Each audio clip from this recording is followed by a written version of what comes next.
It says you're live, so no longer any insults. Okay, and now it shows both of us, which I don't want it to do. I want it to be egotistical and show me.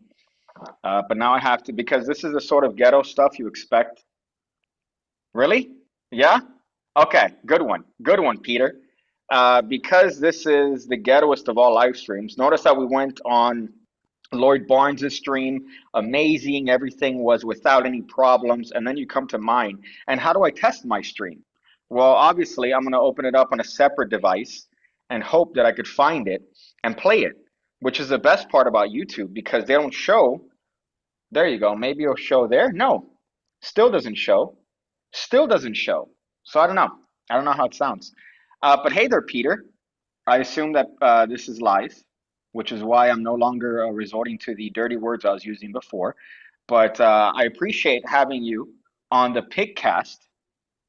This isn't the first time I've had you here. As a matter of fact, the first time I had you was on the old ham radio days. I don't know if you remember that I particular do interview. remember the old ham radio days, and I talked to Daniel on there. I was a little bit disappointed with this stream and the thumbnail promoting the stream, if I'm honest. Okay. But you know, I'd have been, I would have been Indiana. Well, unfortunately, I did do that, but then the problem was that, well, I look better as Indiana Jones, and Mm. you're still the better person technically, because the dad arguably was a better character than I want Indiana. the dad in the back. I'm sure I want the dad in the background. I want that little podgy bloke that sold him out, that tried to rob the relics. No, that is the father. All right, that is his dad. That is I forgot what his name was in the movie, but you know what? It looks good. It looks good. So I assume that it's gonna work out. So irregardlessly of this. Now, see, look, I got ads on my video. That's a good sign. So Peter, the reason I have you here is for a couple reasons. Number one, I figured that we've done every other stream, but you haven't done mine. That's one. And secondly, I figured that maybe we could talk a little bit about what we've been working on for the I past, just I want don't know. to, I just want to stop you there for a second. Okay, One. okay.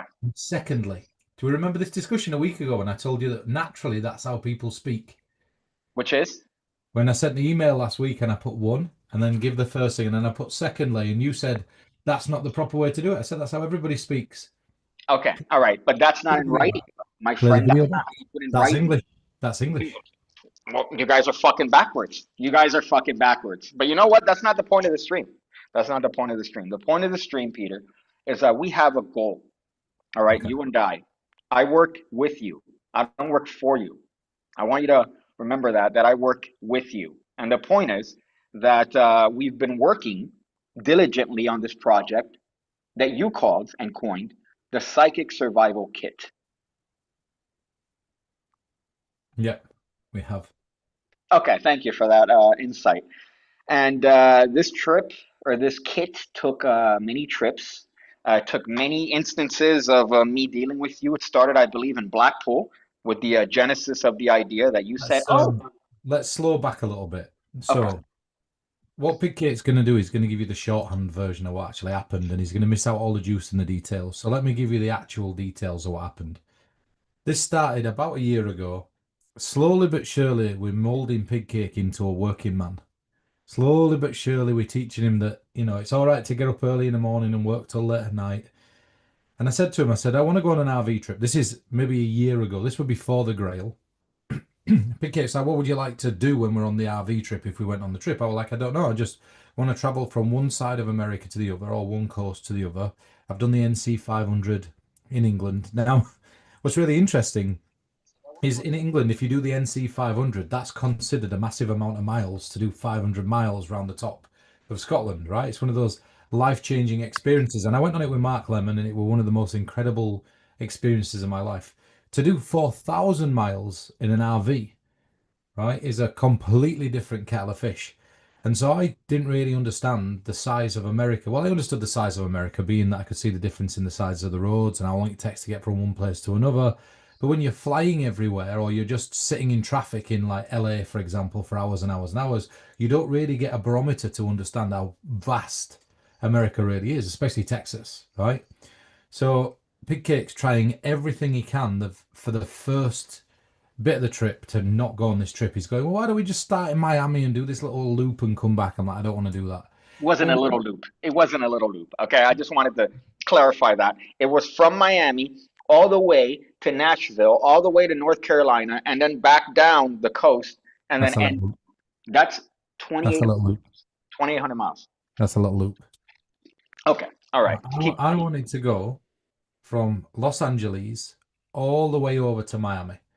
Now, the reason PigCake wanted to do the little loop is one, because it was little, and two, because he lives in Miami, so it was the laziest route he could possibly take. That's it, right?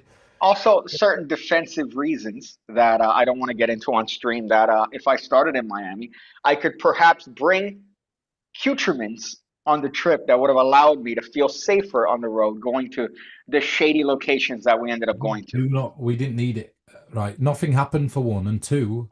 You might be tiny, but I'm 6 foot and I have tattoos all over my face, right? So I'm sure we'd have been fine in most altercations. A target is what you are, my friend. You look That'd like have been, listen, that'd have been perfect for you. I'd have been Kevin Costner in The Bodyguard, and you'd have been Whitney, right?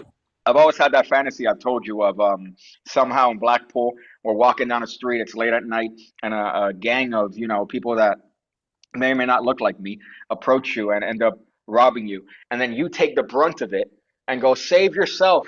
Go ahead. Don't forget everything I've taught you. I always have that fantasy, but And then hasn't happened yet. you run down the coast crying because you don't Yeah, realize how cold it is. drunk. Yeah, like last time, which was a good experience. But okay, keep going with your false narrative. No, so basically the idea started about a year ago. I really didn't know what project it is that I wanted to tie to it. And that seems like we sort of just collected these two things and put them together. We sort of like shoehorned them together, and that's not the case. What had happened was started doing the Grail. The Grail were difficult because anytime you're doing a big project like that, people don't really realize how much work goes into it. What they see is they see a minute and a half on camera and they think, oh, it's taken a minute and a half, right? But let me break down what that minute and a half actually looks like. So let's say we have an effect, and we have, or the idea of effect. There's got to be the design of the effect. You've got to understand what it is that you want to portray. You've then got to do the scripting for the effect. And this is all in pre-production. This is like long, long before you ever get to film it. So then you spend a bit of time rehearsing it. You go out, you perform it a couple of times, you get comfortable doing it. Then what you do is you arrange to have somebody come and film it. Now that's a difficult thing in itself because you've either got to hire somebody or you've got to get somebody that you know and offer them some work and wait till they're free with their schedule. Let's say it's PigCake. PigCake's then got to get in from Miami into England or vice versa. Then you've got to get that idea of how you're going to film it, because a lot of this stuff is not just a case of putting it on a tripod and filming it like this. There's like certain movements that I want whenever I'm filming something. So I'll say, look, I want this over the shoulder. I want it to be a muddy shot. And this shot is going to elicit this emotion. So I want to get super close in on the face. Or it might be a bit where I want it to feel distant and I want it to feel like this person's got no chance. So, for example, making the person smaller in the frame and shooting a wide when somebody's hands stuck to the table or they've got something in their hands, it makes more sense to shoot a wide at that point instead of a close up. And then you've got to think of the logistics of whether you're going to be filming the hand if it's stuck to the table or holding a crystal or the face. So these decisions are all made in pre-production. We'll often have a quick chat about how this is going to look. Then we'll film it. And inevitably, the very first time that you film this stuff, you're expecting both variables to be right. So you're expecting the camera work to be right at the same time as expecting the performance to be right. Now, the problem with that is if the camera makes a mess up, or it doesn't film something, or it doesn't capture something, or it focuses on the hand when it should be filming the face, or I fluff a line, or I get something wrong, or it just doesn't go the way that I want it to go, we have to go back to the drawing board. Then we'll finally get to the point where we've gone out, we've decided on a day's shooting, we get that footage, we bring it back. And then there's somebody that's walked in front of the camera, or there's a car that's gone past and made a load of noise, or there's something that's then messed it up, and then you're fixing it in post. Then you've got to decide on the music, then you've got to render the thing out, and then you've got to upload it. So for about a minute and a half, sometimes even a minute and a half, if you're looking at a minute and a half of the Grail trailer, that's 4 weeks worth of work for a minute and a half, right? Well, So when if I recall, there was a 5 second clip that took about how long? A day, an entire day, more than a day, three right? days, because the car Yeah. kept breaking down. The And one no, we're talking no, about the no, one with the car. no, no. I'm talking about that. What was that small scene? It's you picked me up and you threw me through a glass table, and then Oh, we're bringing I that was in up. the Here hospital we go. Here we go. Here we bleeding go. out. for your fucking So you stupid know video. the point there is that like the car one with the longest one in that. So that very first like waving shot where it pulls through the tunnel and it's going up just up from the tire to the window. You know, we tried it in Leeds. It didn't work. The car broke down. We fixed the car. That took time. We did it again. The sunlight were in the wrong direction. We should have waited until evening. It didn't work. You couldn't see what were inside the car. It didn't work. We tried to cheat it in a car park in Wakefield. It didn't work. We moved around the side of a shopping centre. It didn't work. We went back to Leeds. And then we finally got the shot that we wanted. And that were days and days and days. And that clip is 3 seconds. True, but it's also arguments that we've had, which I guess I prefer to get into in this platform because people don't understand the nitty gritty when it comes to this sort of stuff. And you've explained the technical aspect of it. You've explained the difficulty when it comes from pre-production to production, and you haven't even stepped on post-production, which is all the little tidbits and the layers. You had some layers that were like 20 layers deep, if some people are familiar with editing programs. But the arguments that we got into, Peter, I think is also a testament to your ability as a filmmaker to know what you want and to boss and belittle the people It's that not, are there. listen, it's not bossing and belittling. It's this. So if I could film it myself, which we saw with the slider, by the way, Uh-huh. right? So what PigCake saw with the slider is I say, look, this is just how I want it to look. And I show you exactly what it is. I give you a reference on the viewfinder. And you actually realize how difficult it is when you start to do it because one little bump, it throws the entire camera out. A little bit too quick and you watch it back in a viewfinder and it's not sped at the right time when we're putting the tape in. And so it's not really arguments. It's I when you know somebody's capable, but what they're doing is they're just got PigCake has a favourite line of his, and I'm going to tell you what it is, and you'll watch his face. He goes, "Yeah, it looks all right." Okay. That's a favourite line of his. Yeah, it looks all right, and then you get it back and you look at it and you're like, "No, it doesn't look all right. This looks garbage." Yeah. Right? So, First of all, I wanted to show so because you mentioned the difficulty of the slider. What I wanted to mention was that I also find myself to do things quite difficulty wise. This is a good example right here. Notice that I'm making fun of myself. So this is a sheet of paper or skin, fake skin, that is used to make tattoos. And Peter freehanded this one, right? No, not just freehand, freeballed it. And then this is my attempt to do the exact same thing. So yeah, granted, when you already have the skill set and you're having me do it, I've yeah, never done that. I don't work with sliders. and I were okay with the slider, but when it's something, it's what I always hate is when you specifically. I'll give you an example, right? This is a perfect example. So yesterday, I edit together a video, and so usually I send it to PigCake to pick the music choices because one thing I will say is that his ideas with the music is often better than mine. I'll just pick something and put it together. Oh, Whereas sound design, like he doesn't have a clue most of the time, but that's a different matter, right? So look at that. I send him the video and I say, right, this is what I want, and I give him a timestamp and I say I want the first performance to fade into the second one. This is after 4 times of changing it. I want it to fade into the second one till about 1 minute and 36. And then I want the second bit of audio to start to rise up from about 1 minute 38 and reach its peak at 2 minutes. So I get it back and the music just goes dead on the second clip and then jumps in at like 1 minute 38. And I'm like, no, it needs to fade in. So then I give it back and he fades in for like 1 second. And then I send it back and I'm like, no. It needs to fade in. It needs to fade out until 1 minute 38. So from the first clip of the first person, now, bear in mind, the only way we can communicate what these people look like is by hair color or other things. So I say the first girl with the positive, negative emotions, the very first one, into the piece of hypno with the crystal. And then I get it back and he's faded the third clip into the fourth one. And I'm like, no. Go back to the beginning, the very first clip. He's like, you mean the girl with the dark hair in the bar? And I'm like, no. The one outside with the pieces of paper that's have positive negatives on it. So then I get it back. And I'm like, right, that little bit of violin there, I think it sounds better when you move it over from 2 minutes and 10 to here. I think that it just sort of pops a little bit better. So move that audio over. And then I get it back and the violin's completely disappeared. But by this point, we've had 10 iterations of the same thing. So I just say, it'll be fine.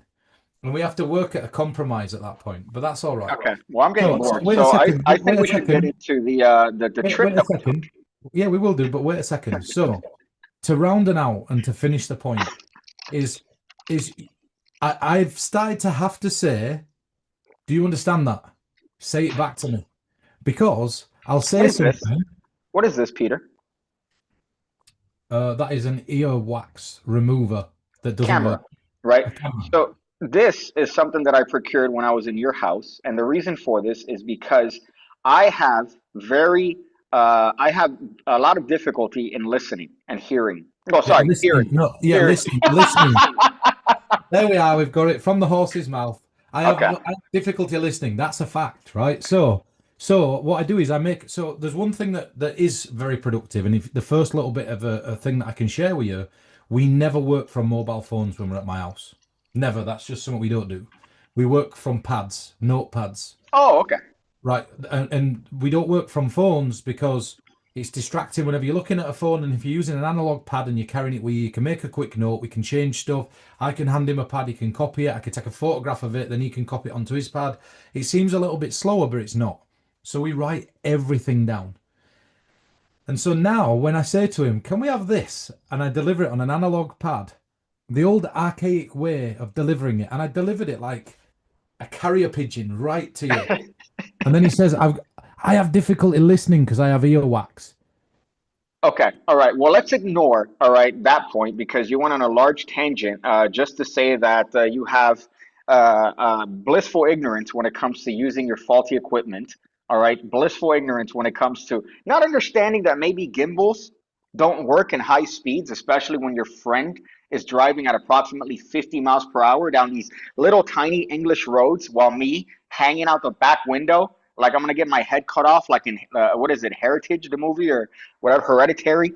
That's my fear, and let's ignore that because that's the Grail. That's in the past. That's in the past. But it's safe to say that that shows you how much goes into even 1 minute of the stuff. And we've got Yeah. like 15, 16 hours, right? So Well, for this project, for the Grail, it was endless amounts of footage and just sorting and sifting and editing and the video itself, which by the way wasn't even anything pertinent to the content. It was just a it movie. was no, it were very much pertinent to it. And this is the problem with I find with a lot of the magic companies and a lot Okay. of the magic producers and a lot of magicians and a lot of mentalists.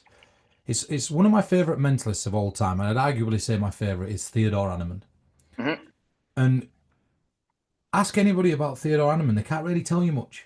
They know he had a wife called Greta. They know that he vetoed himself in like the late 30s, in 30, Vetoed himself. That's a good YouTube safe way of saying it. right? You know, he were going through a lot, but there's not very much that we can glean from his life because he didn't put anything in his books, really, except in Life and Times of a Legend, about him as a person. So what we see his battles backwards and forwards with like Al Baker, and we hear about his like fights with Dunninger and Dunninger's fights with him and what their agents did in Max Abraham's writings, right? You know, and I always thought to myself, do you know what? It's a little bit sad that I don't really understand anything about one of my favorite people on the planet. So I've got a favorite person that I don't really know, that Okay. I've read more about than I know about most of my friends. I've probably been inside metaphorically this person's head more than anybody else's head on the planet. I don't know what their favorite drink is. I don't know what type of music they like. I don't know what films they're interested in or what books outside of Seven Keys to the Ballpit. I don't really, and that's only because they named an effect after it. I don't really know anything about them, and I don't really know much about Derren Brown, right? Like I don't really know that much because there's so much that's hidden behind a veil, and I don't really know much about Dunninger, and I don't really know much about Chan Canasta, and all of these people, they share their mentalism, but it's very much just. I'm not saying it's dry, but it feels dry because it lacks that personal element that tells you about them. So you go back to the Bigger Fish files and look at the video that's on YouTube that I put out to complement that. And that were based off the Eagle Eye Cherries Save Tonight music video, right? I Mhm. loved the video. There was something about it when I was making films that I said one day when I can make films like this, I'll make a film like this. And then, you know, like everything that I've ever done, I look at Jinx 2. I went back into the 1930s and I actually got Reese made up with a makeup artist, a hairdresser, shaved his beard off to look exactly like Theodore Hanneman to do an interview from Beyond the Grave.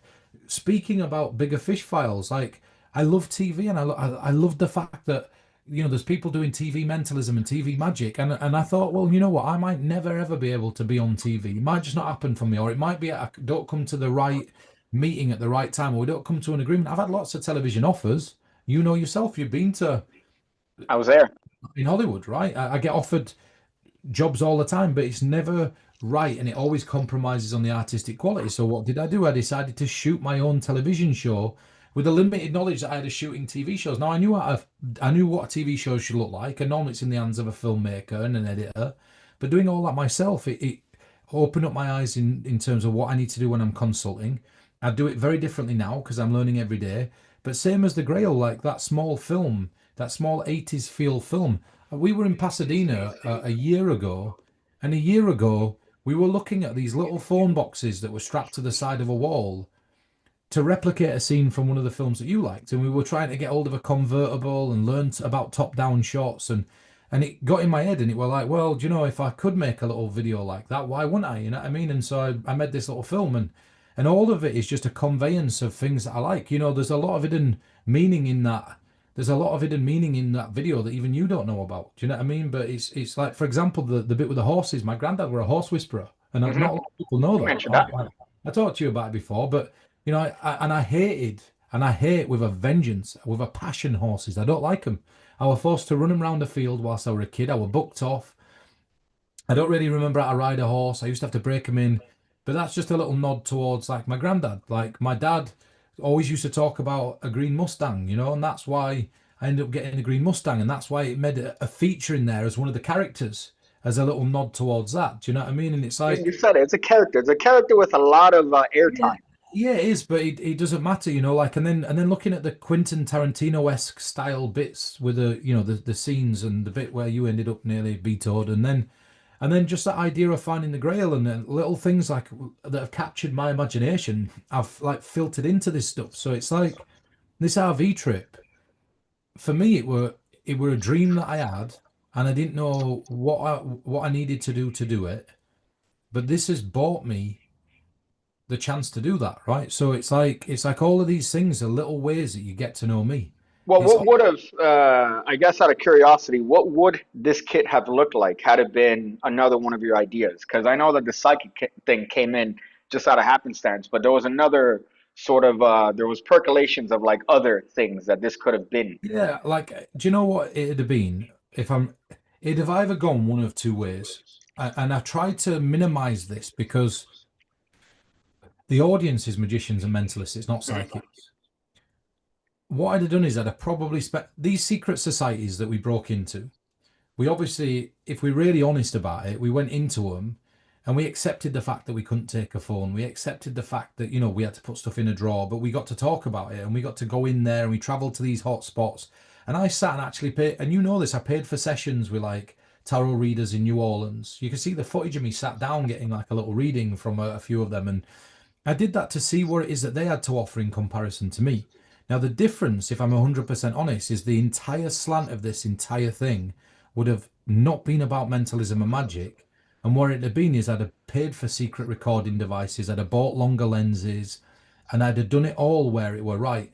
We're going to watch a tarot reading that's been done on me, and I'm going to break down what technique's being used here. I'm going to Mhm. go into a theatre and I'm going to illegal it. And I don't like doing stuff like this, but I think that I'd have taken a microphone and a camera into a John Edwards style show. I'd have tried to find myself onto a live television where a psychic, and I'd have gone on the casting calls, right? And then I'd have broken down the footage. So it'd have been a lot more of that, and it'd have been a lot less prop heavy, and it'd have been a lot more.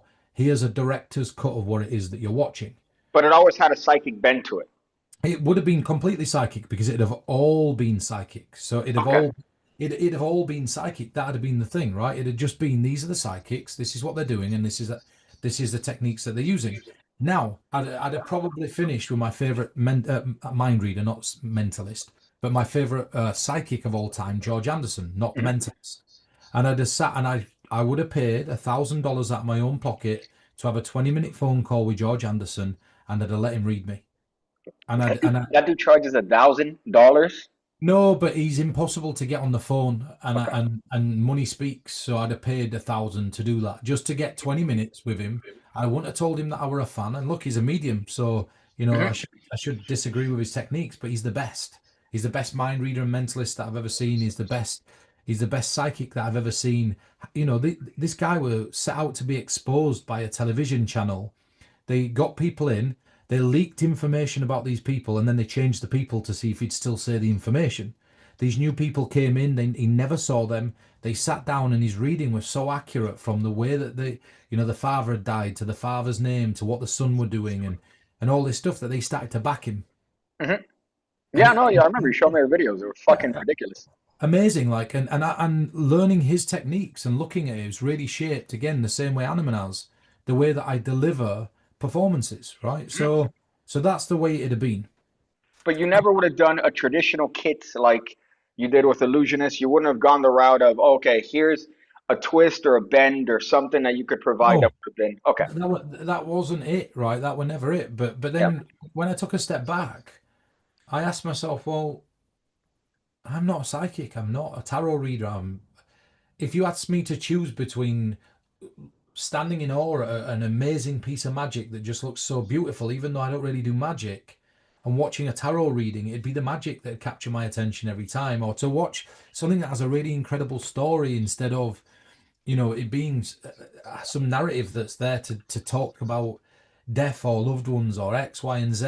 I want something that really suited me. So what I did is I reined it back in, and I looked along the route that I intended to always take. And I promise, this is where stuff's a little bit different. But when I pointed out the route that I wanted to take in the RV to you, Mhm. yeah, when we actually looked at it and we laid it down, actually all those hotspots that we visited, psychic hotspots, were the route that I'd already intended to take without ever knowing anyway. Okay. Yeah, because you wanted to go through and see Kenton in Arizona, and then you still wanted to go and go through Texas. What we didn't do is we never ended up going to that place where that jazz Truth guy and sold his soul. consequences. Oh, Yeah, you're on about Mississippi. So you're on yeah. about Robert Johnson. No, we passed there. We went right up the side of it. But Mhm. the reason we didn't go there is because it's no longer a crossroads. It's no longer a dirt road. I love the history behind that. And that, again, I wanted to go to where Robert Johnson sold his soul. And I wanted to go up to the Duke University where they actually did the ESP tests and do some ESP stuff for this set. Yeah, we cut a lot of time because it was 2 weeks that you had the RV. The RV, 17 by the way, days. 17 days we had it. 17 days, yeah. And then every additional day would have been a charge. Every additional mile would have been a charge. And then what's hysterical is that when we ended up going to the RV park, you were in California taking care of some business.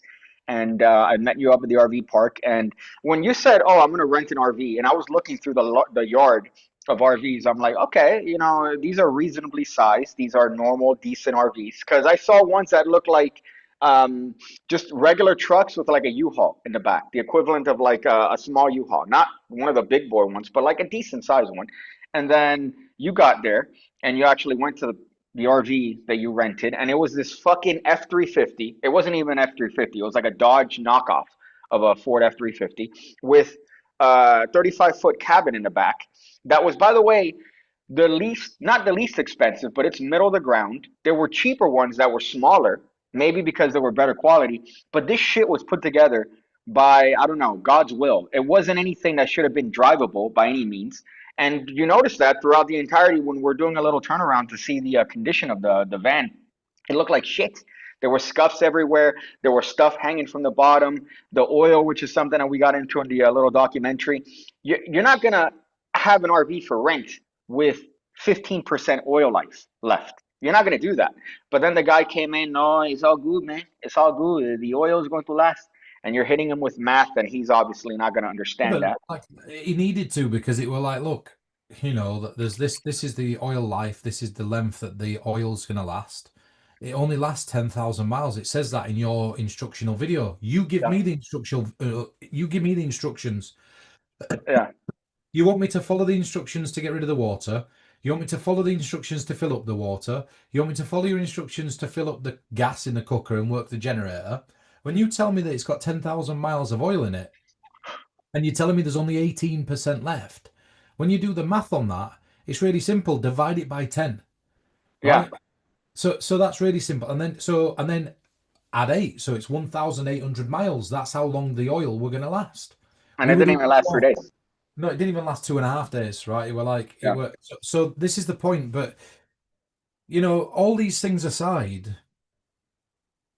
if I'm really honest about the project, I knew what I wanted from the project, and I always do. I knew what I wanted from the tarot cards. I knew what I wanted from the crystals, from the box, from the pendulum, from making the box a Q&A box, so it's not just a box that does nothing like every other Which one that's on nobody's the ever done market. that, right? I mean, me trying to look through it, nobody's ever kind of fucked with a box and made it something. Usually the kits are, I think obviously people have done something in relation to psychic kits way the fuck before, just including, little stuff and little things. But I don't think anybody's ever taken it to this level, nor made the box an actual gimmick and a usable gimmick, not just a gimmick for the sake of it, but something that you could actually use as a Q&A box. But that everything should be usable in a box, I and know. that's the thing. Every single thing should be usable in a box. Another thing that I'm toying with at this moment in time, that inside the box, what you get is a book, right? And it's a book that allows you to read the old catalogs or the old content of these the effects, a list of these effects, and then go off and look at the videos. And I'm toying with the idea, I don't know how possible it's going to be, but I'm toying with the idea of even putting a book test into the old catalogs. Oh, cool. Yeah, okay. So now that book that's in there, that's just a tutorial book, you can actually use that to give book tests. Mhm. So now there's no waste in the kit, right? It's like the bag can carry your stuff. It can be used as a tarot mat. The tarot cards can be used. They can be used as regular cards to give readings. The Astro card can be used for Q&A and for getting star signs. The notepad can be used for out to lunch, or it can be used for billet work or sneak thief, or it can be used to hold the tarot cards, but it Mhm. doesn't look weird when you're getting the billets out. You can get impressions and peaks. The crystals can be used in which hand. They can be used in a cat, in almost like there's a kurasuki that's mixed with a cartomancy, but it's not a real cartomancy. It's a celebrity cartomancy. You can use the bag for Visa Cabaret. You can use it again for kurasuki. You can use it for almost a free will style principle. Yeah, so Everything everything that's included here is not just shit. It's usable it's stuff. usable, Now, it's usable, and it's like how much the problem is there's a lot of waste. Look, go back to how to control minds, right? And mhm, not dogging on my old product. I were a part of that. That were never meant to be a kit. yeah, you said that before many times. Yeah, I'm very open about it. But Mhm. what's included in it? A behind the scenes book. That's I remember giving you shit for it, obviously, because your name's on it. But I was like, oh, what the fuck is this? I never understood that because I remember when they sent me out the first kit, and they're like, oh, you're probably the first one that has the final one, which I don't know whether or not to believe that, but That's true. That is true. That is absolutely true. So Cody Nottingham were the very first person to get the first kit. And the reason he was the first person to get the first kit, which is the kit you ended up with, is mhm. because it were actually Cody's wife that were putting together the boxes. Okay, cool. So, Yeah. so, so you actually did get the very first, and I don't know whether they had anything to do with the production of putting them all together. I just know that first one that they were tasked with doing that, and you got that right. But to So be fair, it was fucking great. And I remembered they they were told me to good. do a little review, and I did it. And I was very surprised as to the amount of shit that was in there that was workable shit. They had the peak pad, you had the add a number one, which granted it's an add a number pad. I would never do that. But the peak wallet was Yeah. good. Why wouldn't you use an add a number pad? I don't understand. No, me, I wouldn't use it just because I didn't like the way it looked like that. It was still good quality, but I would never fucking do it. Like you Yeah, could do no, the same with but a I think billet. I think stuff like that can be interesting if you're using it for things that are not add a number. Hmm, I couldn't really talk too much on that set about that because it had to be basic. beginner friendly, Yeah. right? Like, and that's the thing, and it's like so. I tried to talk a little bit about it, but it become a little bit of a difficult thing. A lot of the time with that stuff, like that first kit, they just let me speak. They didn't know what I were going to say, and it was the very first. And when I say very first, really the very first project that I ever worked on with them. Okay, because So, so I didn't get that vibe when I because Cody was the first person that I knew at Illusionist, and he said we're shooting some shit in the beach, and this was when I wore a mask, obviously to hide my appearance from potential would-be students. And I remember meeting you in the beach, and you're just there in a fucking Irish pub, just there casually lounging, there looking like the Godfather, surrounded by what had to be a group of middle-aged bitches there that you were performing for, and I'm like, who the fuck is this guy? Who the fuck is this guy? And it felt like you were kind of you were the not head honcho, but it felt like you definitely knew what you were doing. So it's well, funny to see that that's the first one. bec- well, you should know by now. Yeah, When I turn up, I'm not just winging it, right? I think a lot of yeah. people think. I think a lot of people think that when I'm doing something that feels slightly bold, that it's not calculated, that it's not planned, that I don't have, 1,000 outs, that I'm not there, and I don't really. every single thing that I'm doing is planned down to the letter, and it's got to be done the way that I need it to be done. And if it's not done the way, and don't get me wrong, I'm the first to compromise on a vision. I understood that that were their box. Hmm. So I understood, for example, the credit card. They said we want to do something with a credit card, and quite frankly, when I first got handed it, it was terrible. Hmm. But that's only because they were looking at it from the perspective of a magician trying to add information onto a credit card to do reveals, and that's like, no, like let's look at this again.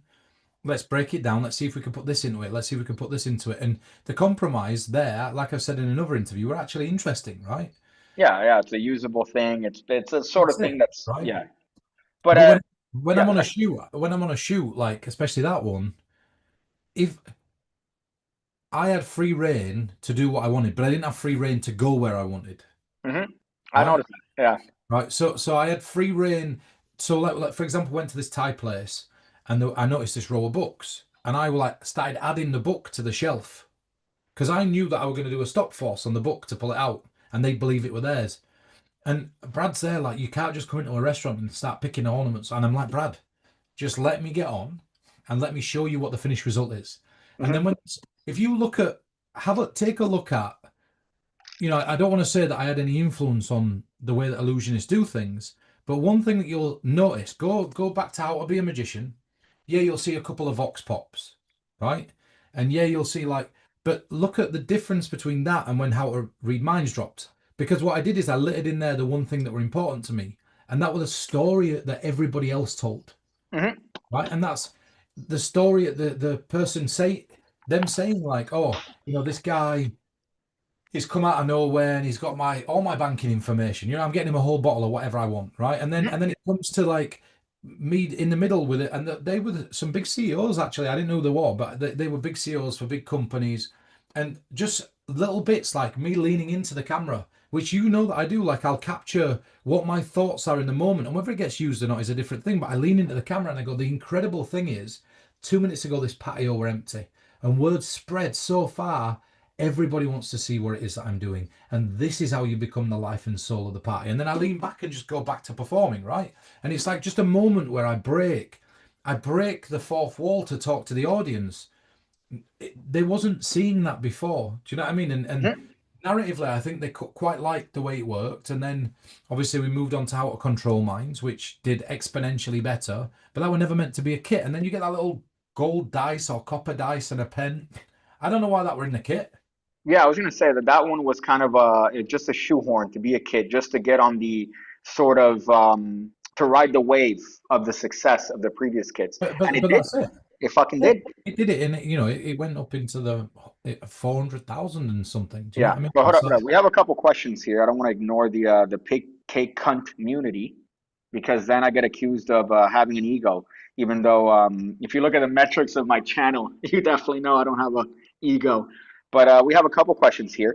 So Hungry and Hungover says one of my favorite parts of the Grail was a making of documentary. Is there a making of for this one? I like seeing how it was all filmed and the production stuff. Which yeah, there's gonna be. it is. I mean, I don't know how to. Well, yeah, you could just go to the live stream and then look at the comments. But I have it popped up No, here. no, I don't mean for the comment section. I mean Mhm. just. Making sure you look hot. No, I'm not making sure I look hot. I'm trying to. I want to share some stuff, but I don't know how to do it. So I'm just. But yeah, no. So we are definitely going to do that. I don't know if you're because you were supposed to be in Vegas for Magic Live, and you decided in your best interest to be in your house, which is a better time. It won't. I missed the flight. So Okay. basically, what had happened is the first flight got rearranged, and then I missed the second flight. So because I had things that I had to do for this campaign. Now, Mhm. there's a lot of sacrifice that's gone into this. There is a making of, but it's a more interesting making of because there's actual. We couldn't find a place for the breaking into secret societies, and we Mhm. documented everything. And a lot of that footage hits the cutting room floor. Like it hits the cutting room floor. Like these are just some of the drives from that trip. These are just some of the drives, Yeah, right? and each one is 2 terabytes, by the way. So these are all two. So that's two terabyte, 2 terabyte, 2 terabyte, 2 terabyte.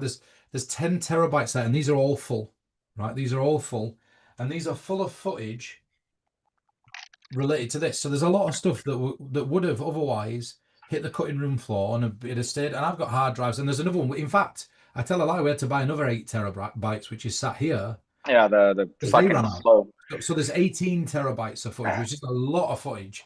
Mhm. And yeah, there's a behind the scenes. I've finished part one of the documentary. There is a part two, but this is different in the sense that you get the behind the scenes, you get the narration of the entire trip and the beautiful visuals, and then you get the secret society stuff, which is on there and talking about the secret societies, and then there's a behind the scenes of the behind the scenes, Mhm.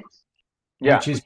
which is a little bit of a joke because what I wanted to do was I wanted to shoot the and edit the documentary, and then I wanted PigCake to do the behind the scenes of the behind the scenes, Oh, right? but edit it in my own way that And looks edit like. in his own way, so it looks like you see this really polished documentary, really nice, beautifully lit, hazed out, cinematic, and then in the documentary I talk about PigCake's run and gun style, and then it cuts to this, right? So this is what I Yeah. wanted. So there is a behind the scenes doc with extra explanations and extra secrets, and then a behind the scenes, which is PigCake's take on the trip and my take, and in there it's a little bit more like the behind the scenes of the Grail. And we Which, to talk. be fair, I hated the idea of the documentary in the beginning because I'm like, bro, nobody gives a shit. They just want this and that. But then, going through it and editing it and then seeing what it came up to, right, to what we've edited, yeah, it's great. It's fucking phenomenal, and it's definitely something that's going to provide value to the person watching it because not only do you go over stuff in it, like you explain stuff, it's not just an arbitrary ego trip. It is something that they're going to get value from if they're looking for stuff, like if they're looking for explanations of whatnot, and if they just want to watch, the what took fucking happened in a trip from LA to Miami, that would work out well. Unfortunately, you didn't let me record when you got pulled over, but that's I guess just a little tidbit. Another thing, real quick here, just to add on that, because you did mention as to other aspects of the kit. GS first said, I fucked with boxes, which I think he literally means that he's had sex with boxes, which is okay. But he also says, love you, Peter and PigCake. Can you interview these guys for the kit? Jerome Finley, Neil Scryer, Doc Hilford, John Stetson, Richard Weber, Rudy Hunter, Stuart Palm, Larry Bakken, Uri Geller. So the other part that we are going to have as this kit is the Beyond the Veil, which is going to be a series of interviews with you and people that are in the industry that are actually working psychics that just don't happen to post on the Magic Cafe in inflammatory comments as to this kit. People that actually work and do these things and work with tarot cards and use mentalism based methods. But that's going to be an add on to the actual kit itself. So, so just to say, some of the people that you named there, I'm definitely in contact with. I'm not going to tell you which ones. Mhm. Definitely in contact with. And now I also think that I can get a couple of the other names, but I don't want to promise anything. Look, the honesty is that we are all connected. Like, in some way, I've talked to Doc Hilford, but I have a friend that's a very good friend with Doc Hilford, so I'm sure that I could make that happen, right? I mean, he But lives 20 minutes away. If you get that contact, I could just go over there and shoot him myself. I'll just go knock on his door, that's Yeah. the "Hey, how's it going, But my point is that it's very possible to get most of the people on that list that you just set out. It's possible. But Hmm. it comes down to schedule, and it also comes down to knowing whether they want to provide something on here. Now, the bit that's important is there is definitely one name on that list that I won't be getting, right? And I'm not going to mention who that is. But the reason that I'm not getting one of the names on that list is that they wouldn't do it. And I know they wouldn't do it because they they'd be better at writing it than they would being able to articulate it like this. They don't really like to appear on camera. That's the best way to put it. They're not a fan of appearing on camera. But if I can get some writing, where it might be interesting is if I do get an email or some writing from them or something from them that I could sit and I could talk about what they've said, and maybe that'll make it. I don't know. But the Hmm. behind the veil is definitely happening.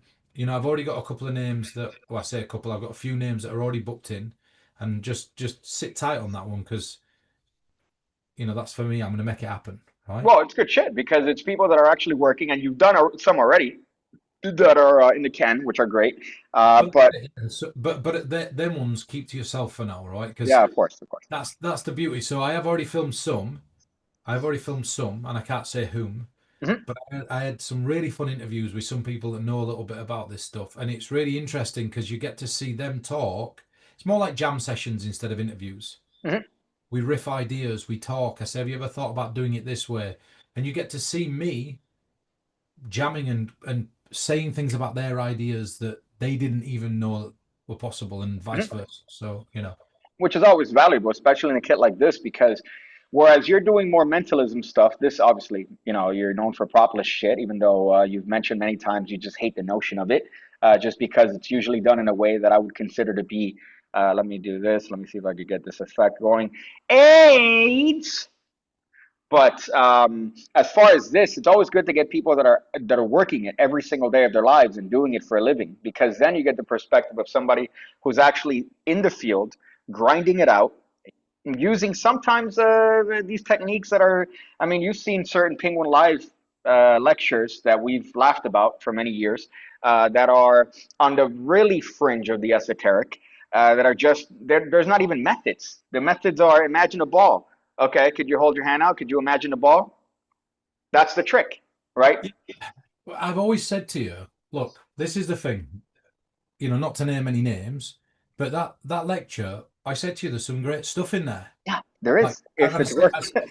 yeah, but it doesn't matter. You know, like this is one thing that I'm learning very quickly, and I'm learning this probably more quickly than it's all right being this amazing, and I'm not saying I am, but it's all right being this amazing, eloquent performer that thinks about what it is that they're saying, that does all this amazing stuff.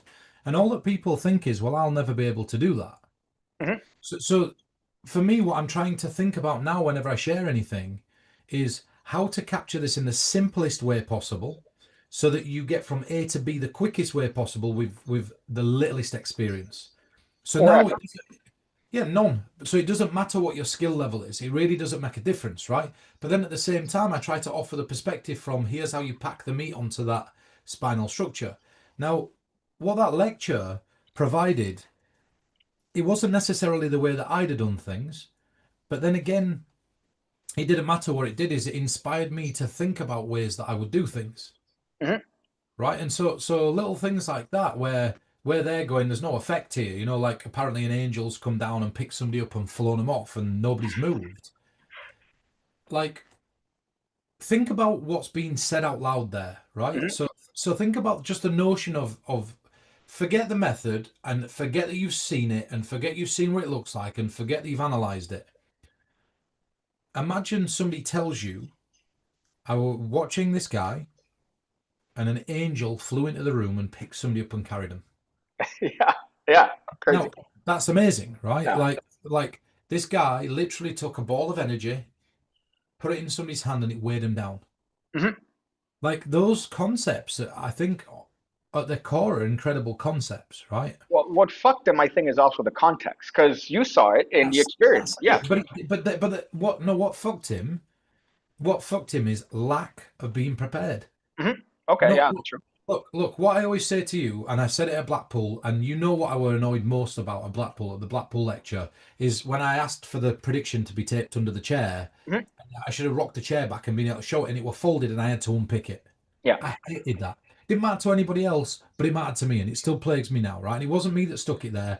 I was very specific on the way that I wanted it stuck to the bottom of the chair, and it didn't get stuck that way, right? Mhm. But I'm thinking about that. I've always told you carry a sharpie in your left pocket and a sharpie in your right pocket, and have one spare somewhere else. The reason for that is there's nothing worse than fumbling for pens in the middle of a performance. You lose one pen, you quickly grab the other. Mhm. You've got your spare one to put back in the place of the one that might have been pinched by somebody else. I've always said to you that when you're using your stackabilities, always put some extra in your pocket. And the reason that you always put some extra in your pocket is because if you accidentally run out, you can just dip into the ones in your pocket and you know you're near the end then because you've made a conscious effort to reach into your pocket to take some out. Yeah. And these are all small bits of prep, right, that you don't really appreciate at the start of your journey. But it's tiny little things like marking the side of a pad. Or let's say, for example, there's billets and they're orientated a very specific way. Double marking them once with a nail nick and a pencil, Mhm. so that if for whatever reason it gets flipped over and you can't see the pencil marking, or you're holding them the wrong way, you could still look for the nail nick and you know whether it's orientated right. It's like it's protecting yourself double at every single turn. You know, knowing something that as simple as an elastic band around the bottom end of a pad can stop it from like flapping about. Or, you know, as Jameer said in 3510, the paperclip were one of the greatest things that he put in his show. And it's all these little tiny things that add up. They add up and they add up and they add up. So if you know that a good 20 minutes of your act is going to involve the use of a table, then before you start to film, you explain to people, this is where I want the table put in. Can we just check? And if it's rocking that table, then they either need to tape something to the bottom of the legs or they need to find you another table, because that's what they're there to provide, right? So it's like, Mm, right, we need to stick something to the bottom of this before this goes live. mm. And then, and now what happens is you don't have coins falling off the top of the table. Now, this is not me sitting here ripping this penguin lecture. Like I just said to you, the concepts were huge. I just think that the prep were missing. Yeah, And I think what this performer were used to doing is walking into a particular environment, people not having an understanding of what's going on and a belief in what they were doing, yeah, the and belief. that belief were enough to sail them through the performance, Mm, regardless of what went wrong. But that table in itself, let's have a think about what that table messed up. The table messed up the coin rolls. mm. The table messed up the roll of the die. Yeah. The table messed up the puzzle thing because one piece had slipped off and disappeared. Hmm. Yeah, into the darkness of the Penguin Live. That's it. So then that's three effects, and that's a good 20-25 minutes that relied on that one table. Mhm. So you'd be remiss if you didn't think about sorting out the level that the table was, right? Now, that'd be the first thing that I'd say. I'd sit down, and if that were happening to me in that situation, and don't get me wrong, look, my first penguin lecture, my very first penguin lecture, I knew nothing about this world compared to what I know now. No. Like I went in there, and I was like, right, I'm just gonna talk my way through this. It was like Cal Scott said it perfectly, like Buzz Lightyear when he flies. When Mhm. you see in Toy Story 1 and he bounces off the ball and goes around. I was falling with style, right? So I'd never been to America, didn't really know what it took to give a lecture. I'd never been on a live broadcast before in my life. Yeah. Like I'd never sat and talked in front of people. I'd never taught an effect before. I'd never been analyzed by magicians trying to catch me out or watching what I were doing. Well, Never. somebody that because not to interrupt you, I'm sorry, but because somebody asked, how did you meet and start collaborating? And as far as the first sort of inkling that I ever had of you as a performer was that lecture, and I still remember having notes to that day in my archives about that lecture and things that you've done summarily. And it's just funny that that was my first interaction with you. And my first one in person was the How to Read Minds kit. And I guess as far as how we started collaborating, I sent you an idea and you're like, "Oh, have you seen my notes on this before and this thing?" And I'm like, "Okay." And that became a sort of precedent for me sending you ideas. "Oh, have you seen that I came up with this in fucking whatever notes of Rome or Yeah, whatever?" but that's different because they're verifiable. They're there. They're Yeah, I know, verifiable. Right, motherfucker. verifiable. There's a lot of people at bottom, but no, there's things that come out still today. Mhm, At times that I hate sitting here and sounding like I'm saying that I designed this and I did this. What I did is nobody were wanting to try to guess a name with nothing. mhm. Nobody was looking into guessing a date of birth with nothing. Nobody were really talking about pin codes. You go back, nobody were interested in star signs. Nobody was, right? Well, No, no, star signs were always this weird, you had the classic anagram method, but the anagram method always involved the fucking notepad and somebody going, "All right, if you have an R, but raise they your hand." wasn't doing it. That's the thing. They Yeah. weren't doing it. So it was one of those things that nobody was doing, right? It were like they wasn't interested in that, and they were the areas that I went. You know what? I'm interested in this. Believe this or not, like people weren't really. They loved PK touches. Mhm. Why were there such a gap between people loving PK touches back when Banachek did it to now? It was years ago, right? It's like, Because you had to fucking, oh, let me cleanse your aura. The presentation was pretty atrocious. but it didn't matter. Like, but like that, all that to me doesn't matter. It's like it still worked, right? Mhm. And the concept of how people told the tale of seeing that were interesting. Yeah. But it were enough for me to go, this is what I want to do. And I've been really lucky. And I don't know what it is. I don't know whether it's I've caught everything at the front end or I've let me tell you something, right? Regardless of whether you believe this or not. Do you know, as somebody who's just coming into this industry that's looked up to Doc Hilford, that's looked up to Kenton, that's looked up to Banachek, that's looked up to Luke Germain, all these other names, to come in and speak about things that a lot of them won't speak about. That's a scary thing, right? It's not standing there and knowing that you've got a big community of people that are not ready to listen to what it is that you've got to say because because it's a little bit out there and a little bit loose and a little bit bold and it's not yet tightened up, right? And I'll tell you, like it is a little bit of a Well, it's it a is because you were sort of the first to innovate on the space. I know Darren popularized it on TV, but TV is what you know. You know, it's exactly, essentially, it's a great method. It's one ahead in video form, right? If you want to call it that, what you've explained before. But what you were doing was you were making it practical. So you brought it into where people were able to no, actually I was perform. trying. I wouldn't say that that's true. I trying to make it practical. That's But a you different. did. But you fucking did. No, what I did is I learned to make it better and better and better. But at first it wasn't right. Obviously, yeah. But that's the thing. And when I did that first penguin lecture, that very first one, I mean that first 10 minutes, like it were delivered like ham-fistedly. It were rushed because I were panicking. But look back, and I'm able to look back and look at my own performances and judge them the exact same way that I judge anybody else's, and I still do today. You know how hard I am when it comes to my performances. If there's one bit that's slightly wrong, I don't like it, right? I'm really Yeah, I have hours of footage of you just going, fuck this, fuck, just losing your mind over a little because thing. I want it right, and I rehearse it so it's right, and it's Mhm. like, and looking back at that, but that first, try to find any other penguin lecture that has, and I'm not talking about in terms of its presentation, I'm not talking about in terms of like what the trick is, but 10 minutes of what's just happened. Do you know what I Mhm. mean? Like we've just borrowed a deck of cards. Somebody's just thought of a playing card. That card's there. This is the Burglass effect. Now we're doing the Burglass effect again.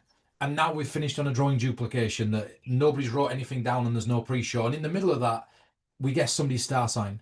Yeah. All that in the first 10 minutes. And it's like, that 10 minutes set the precedent for, I think, everything else. And it were like, what it told me is, okay, some people are ready to listen to this stuff, and those people that have supported me, like they've just kept me going and kept me getting better and tightening it. And then about 5 years in, I started to take a step back from liking that stuff and taking a step. When I started consulting, I had to learn about how other people thought. So Mhm. that's when I made it practical. It wasn't. I don't think it would. I don't think it were always practical. Like look at Isabella Star One. It's.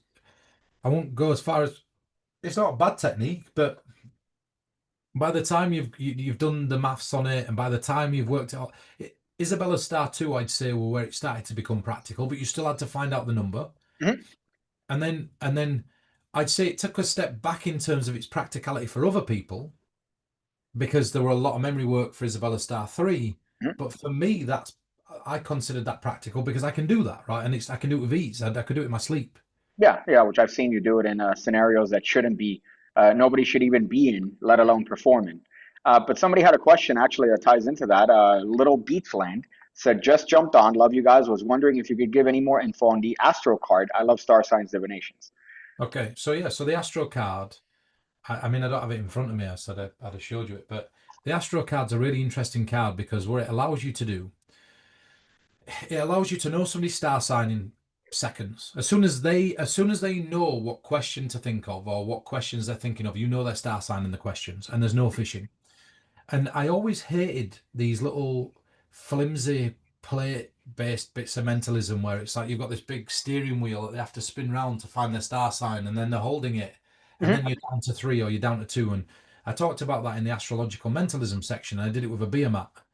And what I started thinking about is, okay, so what's the justifications for somebody to find a piece of information? What's the justification for this? What two effects work really well with each other without cannibalizing each other? And that's another thing is that it's a really difficult balancing act. And the reason it's a difficult balancing act is because you know their star sign via proxy, it's pretty obvious that you know the question. Mhm. If you know the question, it's pretty obvious via proxy that you know the star sign. So that's a balancing act. And so that's the beauty of having two questions because they could be thinking of either of those questions and they're thinking of their star sign. So when you reveal the star sign and now you start to give an answer to the question they only thought of, it's impossible on all fronts, right? And that's in seconds. So the way it looks and the presentation's really simple. Is they're going to basically take this piece of card, they're going to find their star sign and look at the question that's at the side of it. They're going to Mhm. turn it around, look at the other question, and put it straight into their pocket. You are looking away, and all you're doing is saying, put that in your pocket. That's as quick as the move is. Now, you turn back round and you instantly start reading them. You start telling them things about their life. You start to reveal things about them there's no way you should know. None of this is written down. This is not you guessing, it's you knowing. And then right at the end of that, you ask one simple question. And in the video that I think I've put out there, a little bit of the performance, Mhm. I ask, have you ever apologized and not meant it? And it's like, yeah. And I go, you're a Taurus. Yeah. That's how quick it is. Then you finish with a revelation and the punch on the back end. So not only do you answer the question they're merely thinking of, you also answer or tell them their star sign. And what's really nice about that is that there's no fishing. And if you ever wanted to do Q&A, but you're scared of Q&A, or you think that Q&A is a little bit lackluster, because let's be honest, right? Q&A is either the most powerful or the most weak effect that you can perform. Mhm. The reason it's the most powerful and the most weak simultaneously is because the person that you're performing to, whilst they care about the answer, the audience only care about the question. Think about what I'm saying there. Mhm. Because the audience need to know that you know the question so that it can verify to them that you've genuinely read this person and the answer that you're giving is true and accurate. But ultimately, the answer that you're going to give doesn't shape everybody else's world. It's fluff for about a minute or 2 minutes. Yeah. So the audience as a whole only care about the question, and the person only cares about the answer. The person doesn't even care if they ask you the question, you tell them the answer, right? Well, what's So great is that you've managed to condense it too to just such a simple thing because it's that's just what I'm saying. yeah. That's the point, is that's what I wanted. I wanted to be able to give the answer in a quick enough way that the person felt like they'd received something, Mhm. and at the same time make something a little bit more impressive than just revealing the question by revealing the star sign. Yeah, and it's not hype. It's not. It's what it is. It's exactly what it is. It's not. You're able to. Listen. It's not Isabella Star 3. That's what it Yeah. is. It's no memory work, no skill. I wanted a way to be able to give people the feeling that I get when I'm performing that stuff. Mhm. And to do that, I found a quick way to do it that takes seconds. And look, you don't even need to be able to. I say you don't need to be able to read. Of course, you need to be able to read if you want to know what the question is, because you've got a crib that's going to help you do that. The crib's the size of the rest of the cards, and it fits naturally where I tell you to put it. But my point is, I don't need that now, and the reason I don't need it is because the way that the questions are constructed. But there's absolutely no memory work, and you're not Mhm. fishing. It's literally, if you can differentiate the difference between two colors, and if you're colorblind, it's just the shade of two colors. I Mhm. talk about that as well. Then you know what the questions and star sign are, and there's no guessing. If you know the difference between the color red and the color green, you know exactly what star sign somebody is. If you know the difference between the color blue and the color white, you know what somebody's star sign is, and it's as quick and simple as that. Yeah, yeah, and And it's not. It's because some people were kind of. I remember reading certain comments about it too, and about it being hype and whatever. And obviously, we're hyping because the point is that we're trying I to. wouldn't. I think that's wrong. I don't think that that is hype. If No, it it's were, not hype. It's accurate. no, but if it were hyping, this is the bit that people don't get. If it were hyping, I'd say this is the ultimate system that I've ever Okay. created. If you want to know somebody's star sign, this knocks Isabella's star 3 out of the park, and you don't need to know memory work. That's hyping. This Mhm. is just telling you what you get. You can reveal somebody's star sign the moment they know the question they're thinking of, and Mhm. there's no memory work, and you can tell them the question as well and give them an answer. That's it. There's not. That's. I wouldn't even agree that that's hype. I'd just say I've given you. In fact, I've given you less than the bare bones of what it is. That's funny. Yeah, I guess. But just to kind of hanker on that is that we're selling this. It's not just a thing of hype, and that's something that you're trying to steer away from the traditional means of marketing these boxes, and something you talked about in other interviews where it's been sort of put this shirt on. All right, now say this. Now Peter Turner hasn't had to pay for a drink since 20 whatever the fuck, right? These are sort of things that we played on a little bit in the campaigning of this. However, this is the first time that you have the ability to put what is purely your fabrication into a kit form, right? Which is a big deal because you're not having the parachute of having this company take the sort of brunt if it doesn't They work. don't. They don't take the brunt. That's the difference. Like, listen, I can tell you what. I was the one that felt the Yeah, negativity. They didn't care. no, For of every course, but Yeah, because mm, for every dollar that lined their pocket, it was me that were blamed. It's me that people came up to at conventions and said, "Oh, I didn't really like that." It's me that people came up to at conventions and said, "Oh, you said this." It's like, no, I know you're taking the brunt, but I mean logistically too. You're also yeah, but uh, in this scenario, if people don't like that, I don't see how anybody couldn't like that. I honestly think you're that's surprised. probably one of the highlights of the kit. I said that, yeah, I think it's definitely one of the highlights just because it's the thing that you could pick up and you could do right off the bat and not have effort, like genuine effort, because literally the card does the work for you. They put the card just the way the card is designed. It's a very natural thing that they're doing. They're just looking for the right question and then And that's they it. can cover it. They can cover it. Yeah. They Yeah. can cover it. That's the difference between this one and most. Most of the time, whenever there's these, and look, Leo Boudreau, however you say his name, created these interesting concepts. But it were always, I'm going to give you a map that's too big to hide behind your hand, Hmm. right? This, I don't care if you hide it. Yeah. I, Yeah, I, because you're still able to get the information you need. it's built in. It's like, look, and this is not hype. It's like, I don't, I personally don't know where the line meets between hype and not. I mean, what do you want me to do? Do you want me to, do you want me to give the secret to what this is, explain it so that somebody else can go out and print it, and so that all those people that have spent money on this, who bought it and deserve it to be just theirs, Yeah. are It's now doing it? the truth of the matter is that you're never going to acquiesce to everyone, and people have certain criticisms that they have, and they're always going to have those Fine. criticisms. But what do I always say to you? What do you always say? You say a lot of things to me, Peter. Like, when it comes to comments and stuff, what do I always say to you? Don't look at it. Ignore it. Just ignore it. I'm not. Look, I aren't gonna spend time arguing with people about ideas that they've not created. No, I agree with that. I agree with that wholeheartedly. But what I Look, I'm down for constructive criticism. If yeah, somebody which is says, yeah. if somebody says to me, look, I wish the way that you the other day, like Fred sent me a Mhm. comment on my YouTube video where he said, oh, I wish you'd not put the music on over the top of that video. And look at my comment. I 100% agree with you, Fred, that's not what I usually do. The reason I put the music on there is because the audio were horrible, which I told you, and I Mhm. just picked songs that were in the same key so that I didn't have to lose the video. And I put that very openly and honestly in the comment. That's a constructive comment for me.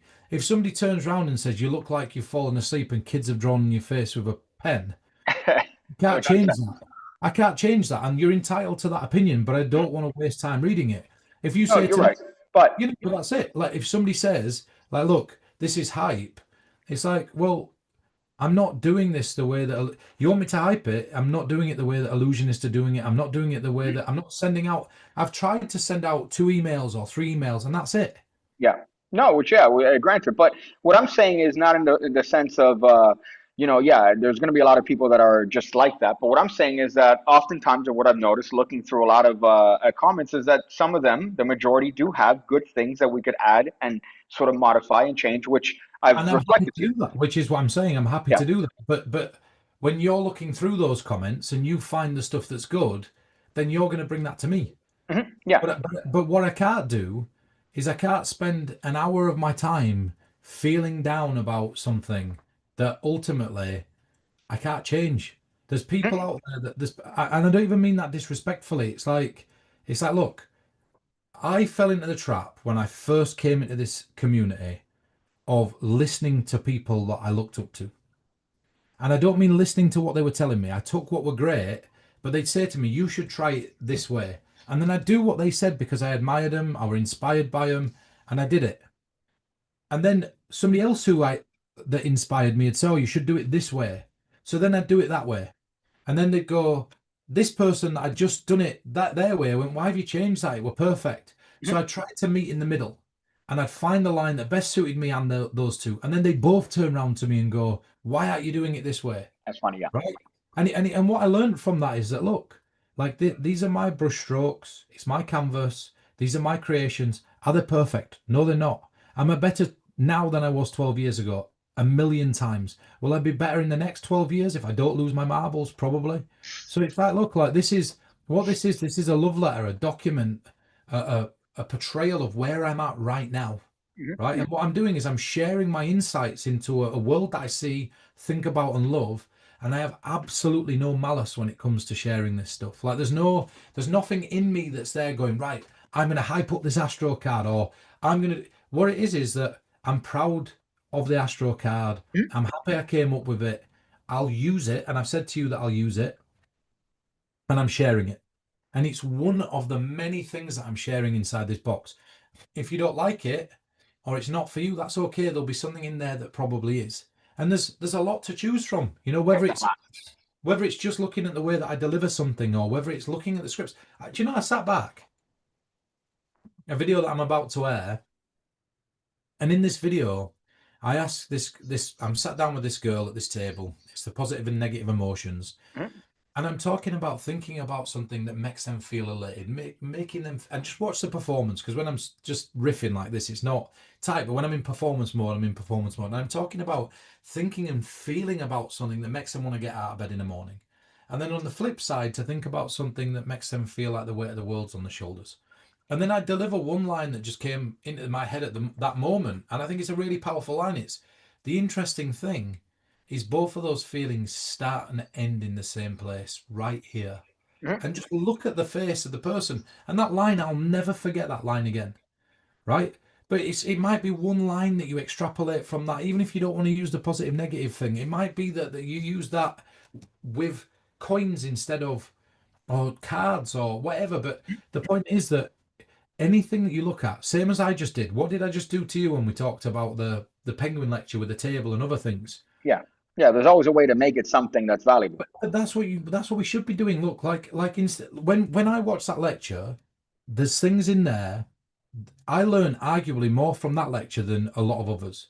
The Mhm. reason being is that I know to check that table now whenever I'm going to perform something like that, right? Because it made me learn, right? It made me look at it and it made me learn, and I'm learning with everything that I watch.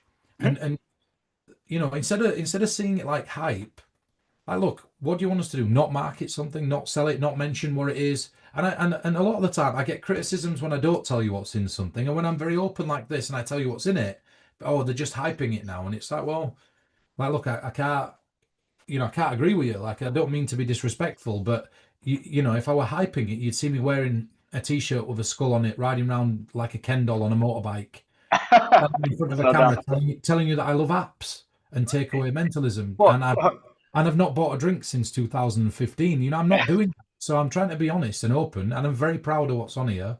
And I'd go as far as saying that it's the most comprehensive set of its kind in existence. no, I'm very proud too. I'm very proud too, especially where it's started and where it's come to now. It's ridiculous to see what it's sort of built up on, and especially seeing the success on Kickstarter. It's kind of ridiculous because again, it's just two dudes. Two dudes doing this. It's not really One and a half, but what? Oh, thank you. Yeah, God bless. Well, even less. That's even more credibility because it's less of a human. So now you have one and a half, and then we're anyways, Paul Frith was asking, speaking of not hype, but other stuff in the kit, just wondering whether there's an app to download that only allows your phone to detect a QR code for the card reveal. no, And no, no, yeah. it's analog. So we did discuss that. So we talked about that. Mhm. And we talked at lengths about that. We talked to somebody about that. And the problem is that then you fall into the trap of updates, and Mhm. people are needing updates. You fall into the trap of having to create multiple streams and an app for your phone. I wanted it to be done on the spectator's phone. So I came up with the most simple analog method. The most Yeah. simple. It doesn't fail. It works every single time. Well, it uses the camera on the phone, so it works. iPhone, Exactly. Android. Android, I know, does have their own little thing that it does when the QR pops up, but it's very. I mean, if you ever use the camera to do a QR code, it's that essentially. But also to be clear, it's not the only marking on the card because some people did have questions about that, saying, "Oh, this isn't this style of marking," but that's just an additional marking that just has a means of this nice presentation of, "Oh, I like." That's not. It's not even about the marking for that. Like, that's the bit. It's that the marking should be and is the marking that's printed on the card Mhm. that you Yeah, can read, speed read. yeah. The QR code is there if you want to be able to do it in a clever way, or you are struggling to give a reading. That's why that were put there, because it pops up and you can click it and it gives you a crib sheet that allows you to get through the reading. That's what the purpose of that was. It was Mhm. never really about it being an additional marking system. And I know the way it looks from the Kickstarter, but my view in my head always was, I've got 22 tarot cards, right? So let's say that we take some of these Mhm. and I shuffle them, right? So let's say that one gets taken at random. Tell me what that card means. The lovers. Well, I could tell you, but that's just because I've been listening to you rant off about tarot for the better part of a year. But do you want me to? No, but I'm just saying to you, like, if you were to look at that card, The very easy things to pick up on is the fact that these two people strife in the face of adversity. But there's a lot more to it than that, right? You'll notice that the connection that these people share lives beyond mortality. In Mhm. fact, these two people, they're living in the afterlife. And if you look down on the ground, you'll see there's an apple, and that represents temptation. And temptation is going to come in many different forms over the years, right? It doesn't matter what the card is. But a lot of people don't know that stuff. They don't know to look out for the apple. They don't know to look at the snake that's at the bottom. They don't know this is a representation metaphorically of the Garden of Eden, right? They Mhm. don't know that. And so I talk at lengths about that, and I talk about how to quickly be able to identify what that is. But at the same time, I don't expect you to know. And I don't expect you to remember 22 different readings. So what have I done? I created a system that gives you a crib sheet that you can springboard to, and it's going to deliver you the reading so you can sit there every single time, and without having to fluff a line, without having to worry about performance, it's the wingman that you never knew that you needed. Nice. A good Right, one. that's what it is. It's the wingman that you never knew you needed. And if you're saying, well, how do I look at the phone during the performance? Well, you've said that you're going to take a photograph. When you bring the phone down, you just quickly look at three of the bullet points. Perfect. And that's enough to give you a 5 minute reading. And it Mhm. doesn't matter what the card is. Like there's some obscure cards, like the High Priestess card, Mhm. right? That's more of an obscure card. And you'll notice that we've also taken the initials off of the pillars, and we've changed the color of some of the pillars in these cards. Mhm. That stuff's very relevant, and it's very relevant when it comes to talking about this stuff, but it's not needed in order to give the most basic reading that you can give. The app will talk to you about that stuff, so you can give those additional details if you want to. Well, not the app, but the Not the. the page that it loads on, not the app. Mhm. So yeah. So There's no app. It's just a sort of clever way of look going how about to have beautiful. a crib sheet. I mean, I don't know if you can see that, but look how nice that is. I Do know. you know what I mean? Yeah. It's not the traditional hanged man card. This is a beautiful card that's uprooted in reverse. Mhm. Do you know that I really love that, and I really love looking at that, and you see the decaying sides. Do you know what I mean? And the fact that this is framed beautifully, it's like, the back design doesn't look like something that you wouldn't see, and I don't know how to get this in focus, but it doesn't Well, there look it like is. But something. I yeah, I've seen back designs that are absolutely atrocious for very popular tarot cards that are just sold at Barnes and Nobles and bookstores. And it's funny because that one not only is functional, it's aesthetically pleasing, and it has the speed reader hidden in it, and it also has the QR These code. So it's these fucking great. beautiful, like Yeah. look, these are beautiful. They're so colourful. The size of poker cards, so Mhm. you can use your general sleights. These are the same size as your billets. So Mhm. I'll give you one of the routines. I'll share with you right now one of the routines that's in this set, and I call it the message. And I think it's really beautiful, right? There's 22 major arcana cards, and then there's a series of other cards that come along outside of that. One of them is a gimmick destiny card that does the effect for you, so you don't need to do anything. And one of them is the crib, and that's going to tell you about the star signs, the dates of the star signs, the questions, the springboard for the questions, and the Astro card, Mhm. and the stack, because there is a stack system built into the tarot. There's a natural one-way system built into the tarot. But one of the effects is to talk about somebody's past. And so they say that the card finds the sitter. It's not the sitter that chooses the card. And I want to test how relevant and real that is. So every single year of your life, you experience something different. There's a series of memories that are collected and collated over a lifetime. So I want you to think back to your past, maybe under 20 years old, and think about a year that meant something to you. Maybe a year that you've got questions about that you wanted answers. Maybe it's a year that for nostalgic reasons you want to relive. And we'll imagine that every single one of these cards represents a year from your life. How old were you in this memory? And they say 18. And you deal down to 18. But when we get to the 18th card, we don't find a tarot card, it's a blank piece of card. And you almost look at it as if to say, okay, I don't know how that, that got in there, but I suppose it's found you. And there's something that's written on the other side of it. And then you just hand them it. And then it goes outside of the tarot cards, and there's a beautiful message that I've constructed on there that gives them a personal reading that nobody else ever gets to see. And you say, I'll take that out of there because it wasn't meant to find its way in there, but maybe it meant something to you. And so it's taking, and I talk, it's any tarot at any number, but instead of Mhm. arriving at one of the cards and instead of going, oh, ta-da, When you get to the year that meant something to them, it's a beautiful message that were meant for them. Hmm. It works every time. You're not guessing. There's no stop forces. It works the method works every single time. And Yeah, because, yeah. Sorry, go ahead. yeah, I'm just saying, and they could choose whether they want to go and see the faces as they go down or the backs. It doesn't matter. Hmm. They choose what's natural to them and it'll work every single time. You can produce effects like that. Talking about the traditional card effects that you've got and being able to perform like little tiny stupid things. And I don't know if I'm going to be able to show you this, but let's see how many we've got here because there are some on the table. 2, 3, 4, 5, 6, 7, 8, 9, 10, 12, 13, 14, 15, 16. Let's work with 16 of them. So 1, 2, 3, 4, 5, 6, 7, 8. So there's 8, 1, 2, 3, 4, 5, 6, 7, 8. So let's say that these represent somebody's past and these represent somebody's present. They mix them as much as they want. They mix these as much as they want. It really doesn't make a difference. They can choose from their past or their present. So let's say they choose from their past. They look at one card. These go down. These are now picked up. They're dealt down randomly. They deal them. They can shuffle these. It really doesn't make a difference. And without having to do anything, you explain what happened. You took these. You dealt them. You put them down on the table. And I know it's the tower card without doing anything, right? Hmm. I'd know 100% without touching anything exactly where it's going to be every time. Taking those old traditional procedural routines, but now adding the spin of past and present and the tarot reading to them. And you can look away and you don't even need to know because you know what it is, even though they've shuffled the cards, even though they've touched the cards and you've done nothing.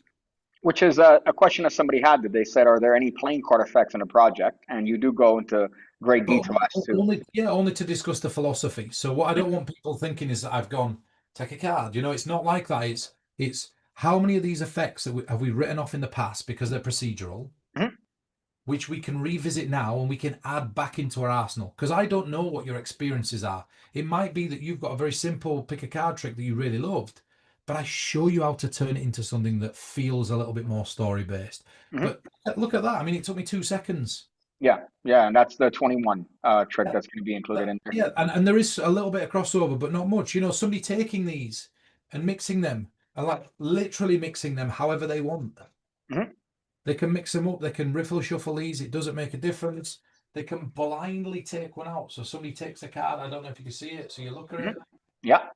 and then that go in. These get remixed. They're doing this. You don't touch anything. You coach them to do this, and without having a look at the marking, you know it's the world card without doing anything, Mhm. right? But Well, I little didn't see the things. card, but yeah, yeah, I know. There's Sorry, the lovers, there were two there. So that's fine. that's using the one-way system, right? But Mhm. my point is that they take it, they mix them. You just got to double check that they're all the same way. They mix them. Well, They it's funny take because you did that in where were we in watching before you watched that Darren show. You did that like 19 times to a dude, and he had no idea what you were doing. so, but this is the point. And sometimes you accidentally find two in there. So what would I do? I'd say, is it the world card? No, it's not. So then I know it's the lovers card. Or I'd fish between the two and I talk about the fail safes of that.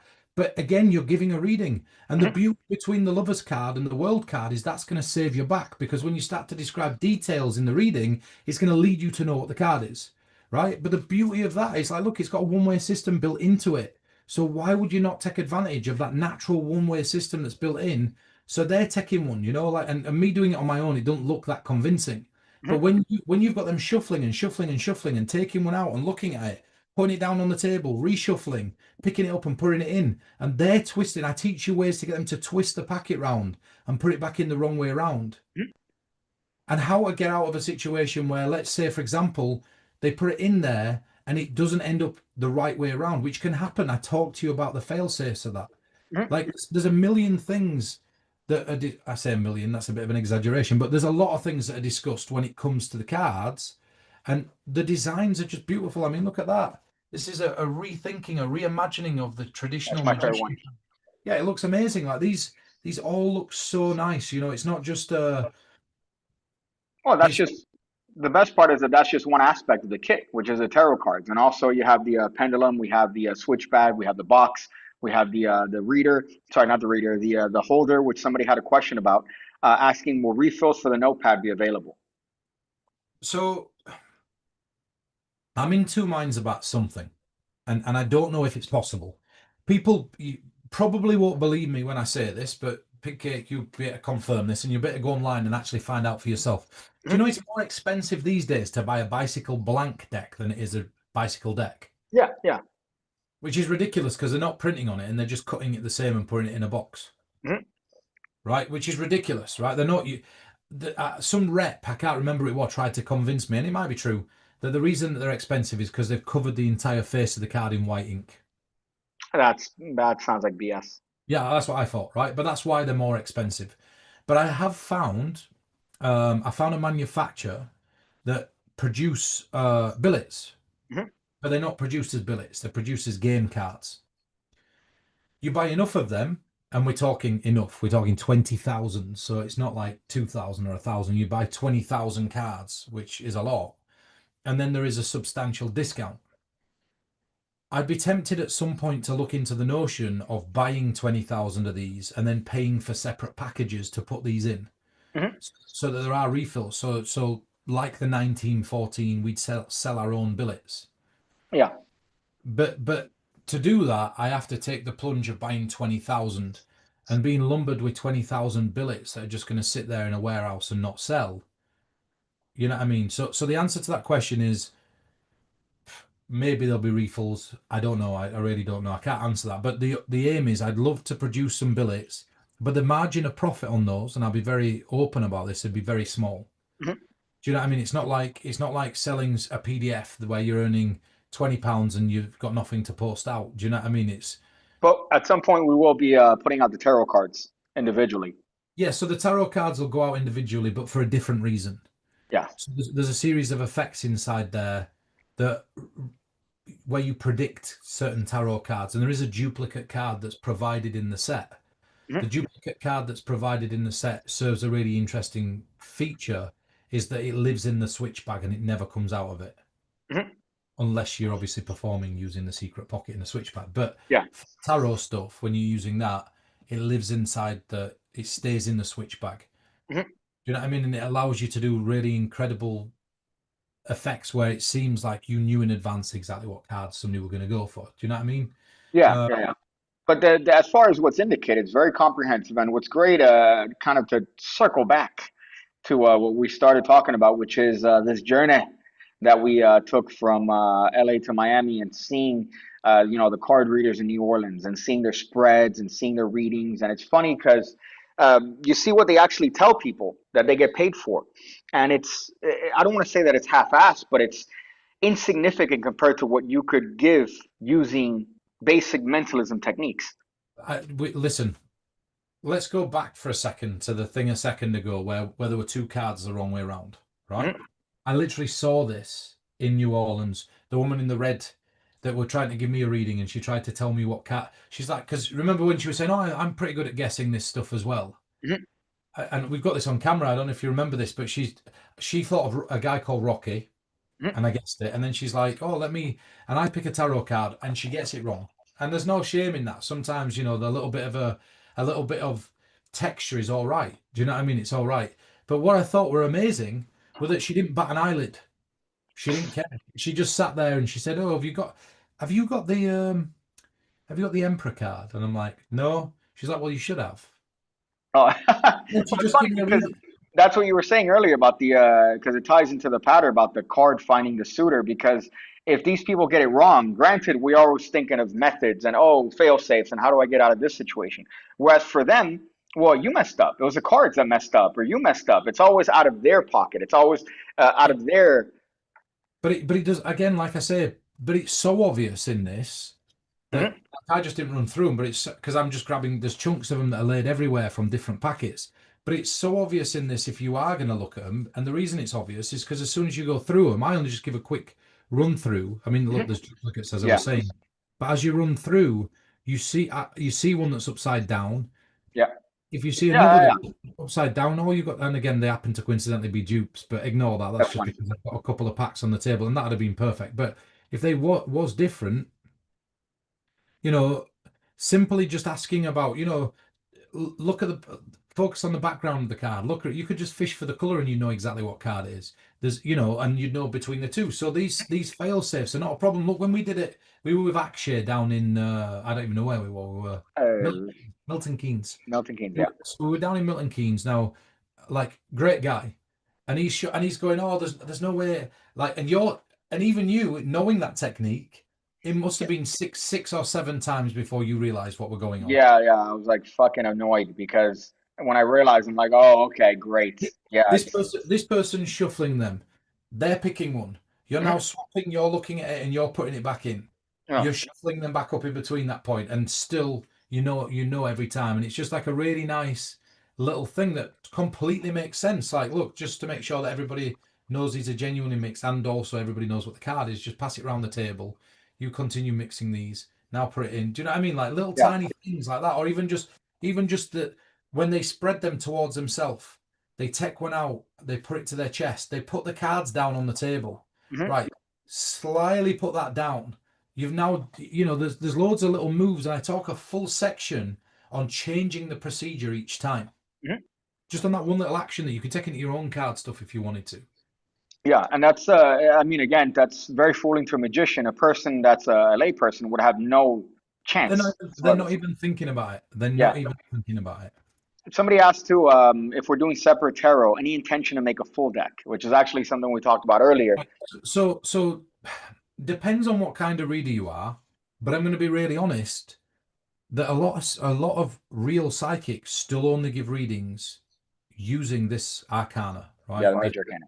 They don't want to dip into however many other cards there are because they're just pointless. Like, I'm not saying that they're pointless if you want to use those cards, but what difference does the Ace of Wands make to anybody? Do you know what I mean? Hmm. The Six of Swords. There's not much to go off there, and it ends up being a repeat reading. I've seen it. These are people that are doing 40-minute tarot readings, Hmm. but it were never really intended for that. So there's no point. Just look at tarot. I've always been interested in reading these. I've always been interested in knowing about these, and I won't profess to spend my time. I mean, you were in the back of the car. Were you in the car when we come back from Leeds that time, and we had like a certain well-known performer's partner on the phone asking me for tarot Oh readings, yeah, yeah, and the tarot reader that were in the room, well, oh, he's far more accurate than I am. Like, yeah. Yeah, yeah, I remember that. That was he's quite funny. so experienced at this stuff, and I'm like, that I'm just saying what the card means. I don't necessarily believe in this stuff. No, it's real. Give me what. And I'm like, and I'm saying it's not real. Like, I just telling you what the card says, and Hmm. I only used the, and they were like, well, what about these? And I'm like, those cards don't really matter. They just tell you about what points in your life this is going to occur. I'm Yeah. telling you, you need to watch Mhm. out for it, and you should be consciously aware of that all the time.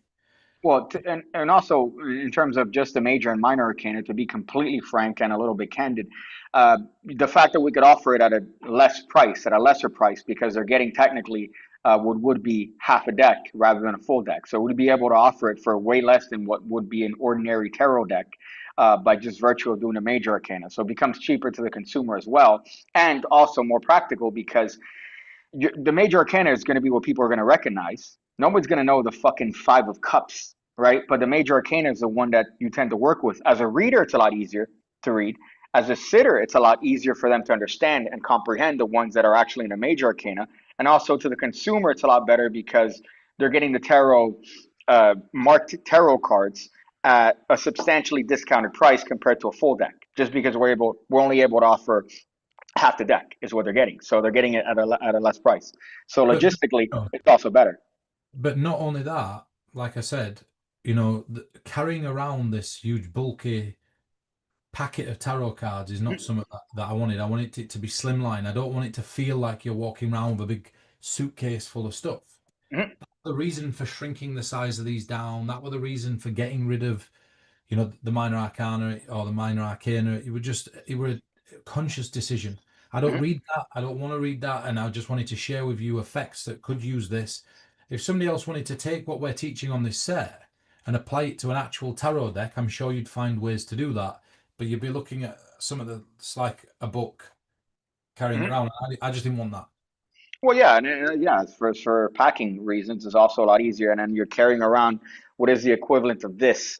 compared to this. Now, granted, it is a small scale because it is playing cards, but It's not, still, because it's still more than that. There's again another number on top of that, another 20 something on top of that. So it's yeah. like, And then too, it's annoying. Every time I've gotten a tarot deck, I'm always sort of sifting through it and then just sorting them out by major and minor arcana. Because to me, if somebody picks up the Lover's card, it's a lot more valuable to them as somebody picking the Ace of Wands, for example, or the Three of Wands. It's not really something that they could look at and go, yeah, this applies to me. Whereas they see something like the Star, they see something like the Lovers, they see something like one of the more visceral cards, and then immediately they're able to sort of apply it to different ways in their life rather than this no, arbitrary number. but don't get me wrong. Like, look, that's not to take anything away from those people that are working Mhm, psychics or practicing that do use the major arcana, but or major arcana. It doesn't.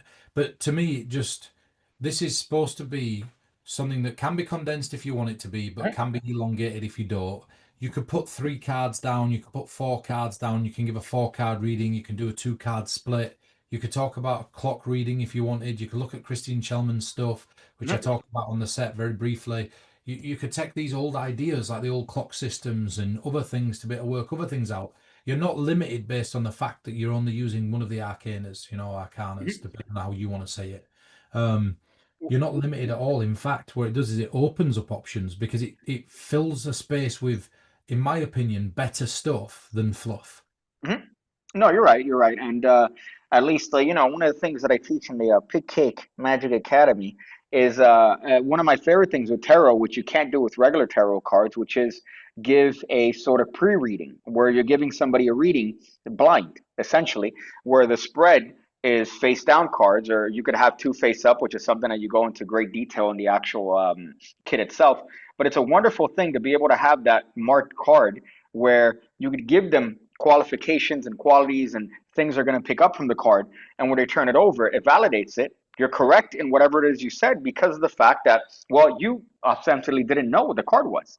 So it must be coming from them. It must be coming from the intuition you're picking up from them, especially with the validation of that last card. So it's a good thing to have these marked cards, which is fucking great. But it's again one of the things included in the kit, which is unbelievable in and of itself. And again, just to circle back to the fucking tirade we did from LA to Miami, we also stopped in Sedona. And in Sedona, we were mostly dealing with people that were involved with crystals, just because, they're in the Red Rocks. And these are the sort of things that they hold true to their hearts as to the power of these fucking crystals, which I saw time and time again, even in places like Nashville, where you had a girl hold the crystal and she couldn't let go. And it's something that we've talked about many times about just the props doing 90% of the work for you, and that the belief in the prop is enough for it to get you to the point where all you have to do is just merely suggest something and they can't do it. You're manifesting an effect from essentially nothing. You're not manifesting it from nothing. What you're doing is the reverse of that. Mhm, So let's say that you've got somebody that believes in crystals, wholeheartedly believes in crystals, and wholeheartedly believes that it can cure X, Y, or Z, and wholeheartedly believes that they have these mystical properties that if they put them in the house and fall asleep, that they're going to have better dreams, right? What they've got to do is not go against what you're telling them. They've got mhm. to go against what they've built an entire lifetime of believing. Yeah. It's not manifesting. What it's doing is do I really want to risk a lifetime of my own beliefs and be proving myself wrong here and let go of that crystal? Mhm. And the answer to that question is no, right? Yeah. Which is beautiful because it puts them in a double bind to not let go of the stone. There's no suggestion in it. Mhm. What you're doing is you're just showing them how they can double down on their own beliefs. That's it. Yeah. Which So is by great. simply asking that question, do you know about these? Do you believe in this sort of stuff? Yes, you're done. Nine out of 10 times, somebody's going to keep hold of that crystal because what they've got to do is go against their own perception of the world, so Mhm. that it's using their psychology against them. You're not hitting and hoping like sticking someone's hand to the table. Yeah. Yeah. Right? There's no. That's the beauty of it. It's like if I said to you right now, like, look, like you don't need glasses to see. You Mhm. turn around and you take them off and you go, well, I can't see without glasses. And Yeah. whereas do you see what I'm saying? It's like Yeah. you've had a lifetime of those experiences. Mhm. And if I'm trying to tell you you can see and tell you can see clearly, you're probably going to tell me, no, I can't. Whereas if I said, oh, you need glasses, I've got these glasses, and what they do is they take a few seconds for your eyes to refocus, but it's said that they're actually better for migraines and better for you to be able to see. Put them on for a second, because I know that you fit into the category of people that, testing your eyes, that's what you Mhm, need. You're likely to put these glasses on and go, yeah, it is interesting, isn't it? Like, because you've wore glasses your entire life, you're mhm. intrigued. I mean, that's even a bad example, but it's still, they've had a lifetime of believing that stuff. Well, the best one I think, which is funny, is the guy that where it didn't work. That you were here in Miami, and you had a guy hold on to a crystal, and you were giving him all the lines, and the lines that you have on this are fucking great. By the way, there's that one line that you use, which is pretty much guarantees that they're going to hold on to the crystal, but from time to time they'll let go. And to be clear, this is an effect where they're holding onto a crystal. You have them, visualize this crystal and whatever, and they can't let go of it, right? They can't let go. They can't open their hand. They can't drop the crystal. And this guy did. And it But didn't. but let me caveat that with, he said that he was a skeptic when he sat down. Mhm. And I'd have bet my bottom dollar on the fact, if you watch the video, because I air it in its entirety, I don't hide it, I'd have bet my bottom dollar on the fact that he wasn't going to let go of it. Yeah, no, you're right. You're right. But then the best part is you didn't even skip a beat. So the guy dropped it, and then he had fucking ran off after you Yeah, did the revelation. yes, because what I did is I've learned how to fail safe that. So that were part of this process to distract your mind. And I give you all the lines necessary for him to understand, or them to understand, why they're holding on to this crystal. Hmm. They understand that now. You see this moment where they let go of it. I just say one line, they look at me and smile and go, no way. And then I deliver the revelation and they run away. Yeah, Right. And it's yeah. so it's actually turning something that's a miss, which I do talk about a lot on the set, turning something that's a miss into a positive. Hmm.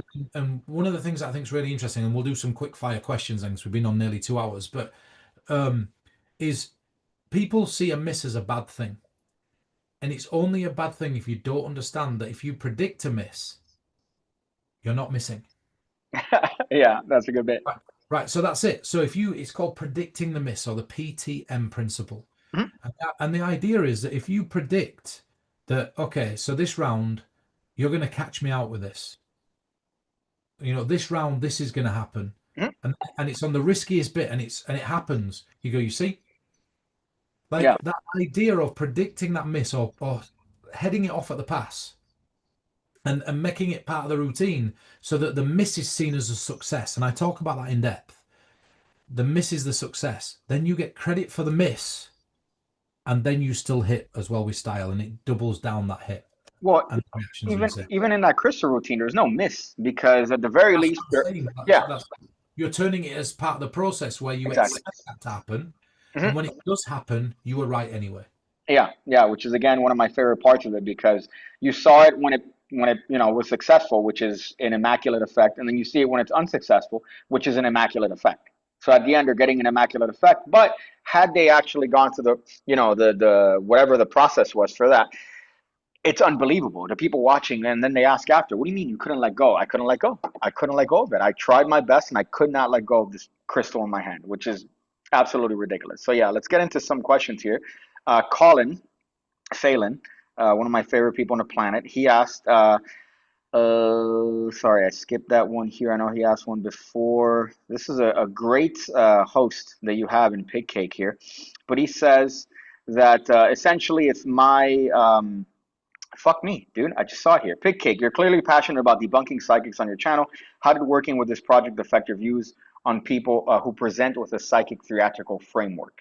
Now, there's a difference between people who present with a psychic theatrical framework and psychics. There's a vast difference. I think if you're presenting with a psychic theatrical background, that's perfectly fine because you're just doing what every other mentalist does, which is you're claiming to have abilities that you can't physically possess. You're using their body language to figure out names they're thinking of accurately. You're manifesting all these effects. I don't have a problem with that. What I do have a problem with, which I just put on a video on the telepathy tapes, right? I just put a video on that talking about how certain people like to sort of cosplay these autistic children or autistic adults to have telekinesis and to have these I, telepathic, sorry. I think you're wrong there. I think you're completely wrong there. How the fuck am I wrong? I'm not wrong. You are wrong, right? And listen, so just to Listen. just to caveat this, so the New York magazine reached out to me to watch these tapes in depth, and Hmm. they had a professional journalist that's for one of the biggest magazines in New York Meaningless. look at, yeah, but it's not meaningless. And the reason it's not meaningless is because they did their due diligence looking at a scientist and Hmm. coming to a mentalist. What you're doing is you're assuming that there's a nefarious need for that person cosplaying their kid. I don't think that's the case. No, I no, think, that's not what I'm saying. I'm saying that unfortunately there's a nefarious thing in the people that are pushing the narrative that these no, people no, yeah, right. present. But I think what it is I think it's a need. So let's imagine that there's an autistic kid that's non-verbal that makes a noise like, Hmm. "Mm," and the parent knows, Yeah. but the parent gets to know that signal to mean food. Okay. Right? So they know, right? They know that that means food. So when the kid makes that noise, they know it means food. And what ends up happening over time, just via the nature of needing to protect that child, they start to get a language that works backwards and forwards they don't Mhm. even know they've got. So a lot of these people didn't even know that they were communicating a two-person telepathy code, Yeah. right? No, you're They right. didn't know it. So I don't think that there were nefariety in that. But I think that when you get these people like the scientist, that's a different story. Now that That's what I scientist, meant. Yeah. so the scientist, she actually got disbanded Hmm. from the board of scientists or whatever it were called, for research that were out there, which I disagree with, by the way. Like, look, Hmm. when you have an agenda and you're trying to push it as a scientific agenda and it's not, that's a different thing. But she were out there and she got disbanded. And what she's doing now with this tape is a very biased slant on what's actually happening to try to get her, I don't even know what it is, her credentials back. Okay. Okay. Credentials. I thought you meant her hypothesis. No, she's trying to get her credentials back. She's using this as the foot in the door, and it's gone viral, right? Mhm. Now the New York Magazine, they literally came to me. I contacted a couple of two-person telepathy acts that I'd worked with in the past, and they said, yeah, looking at this a little bit, that's definitely a code. This is this, this is that. Now, where the nefariety comes in is you have two camps or three camps. You have those that have personal gain, which is a scientist, Mhm. and I think one or two of the families on those sets were nefarious. Right, and I'm not going to go into which ones were. It's just my opinion on that. They realize they're getting fame and they're getting money and getting paid and doing these conventions, and I Yeah. think that that's keeping them going. And then you get the people that are spreading this that I think are just aimlessly spreading this stuff. Mhm. Yeah, no, you're right. You're right. And I'm not saying anything against the parents because the parents just want the belief that their kid is something else, that their kids had something else, which is true. I mentioned in the video that my little brother's autistic as shit. And, you wish that maybe there was something else to it other than just a brain disorder. And you wish that somehow he was able to communicate in ways that maybe we're not aware of. And it's a fucking shame. But there is some sort of pushing on the people that were backing this whole project, the telepathy tapes, on making these people reinforce their beliefs. And their beliefs are just based on this will for hope that, maybe That's, somehow they're, yeah, that's it. which is a That's shame. But yeah, no, no, I don't think that we disagree. I think that it was just a misunderstanding there. But it's But I shady. just wanted to press that. I don't think there's a nefariety in most of the No, parents because no, no, no. that Yeah. But there's some even in that fucking trailer that are just they're doing a Ouija board bit where they're just no, well, oh, she said nine, guys, she said it, But in those they move the board, and that's the problem. And if you yeah. and but where it becomes more nefarious in that is the positioning of the camera. Hmm. What you don't realize is that that's purposeful positioning, right, of the camera because the angle's less accented, right? And you might think, well, why did they do that? It's a fact. Like deep diving into some of the stuff that wasn't released and the footage that I got to look at, Hmm. because obviously they sent like archival footage to New York Magazine, and Yeah. I were very privy to look at a lot of the things that never made it into the commercialized tapes, right? Which is an honor, you know what I mean, to be able to look at something like that. But you see the first camera angles when they're shooting on a wide from the side, and you can see there's a very overt movement. And then as the tests went on, you could see that they're positioning the camera up on making the experiments work in a position that makes from this side look a lot less accented because you can't see, and so that were purposeful, and that were on the front of the production Yeah. and the scientists that were pushing that agenda, right? Which is Mhm. mad. But Well, you get a viral clip, and then suddenly now you're sort of listen, pushing it. it knocked Joe Rogan off the top spot for the number one podcast for a Mhm. period of time, right? Yeah, people were telling me. That's the one thing I mentioned in the video that people, within my circle of friends were like, dude, have you heard of this? No, it's crazy. They could talk to each other. And then you realize, no, you're just doing that same thing we do when you say, I didn't touch the deck. I didn't shuffle the cards. I didn't mix them. Yeah, but And they're, what makes it impressive to them is that it's one step removed, Hmm. right? So I know we're going off on a bit of a tangent, but it's one step removed. And the reason it's so interesting is because they don't believe that these people are compass mentis enough to be able to communicate in that capacity. Hmm. That's what makes it interesting is when we're doing it, they can see that we're articulate and we've got some sort of skill and we're back.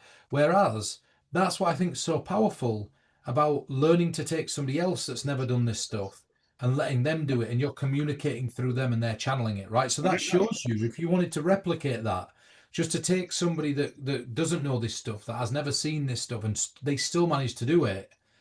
For, if there's ever an argument for why like spectator as mind reader or spectator as diviner is an important thing, that'd be the perfect argument. Do you know what I mean? Is that the audience don't believe that that's a possible, and that one step Hmm. removes any skill on your part because it's somebody that shouldn't be able to do this that's doing it.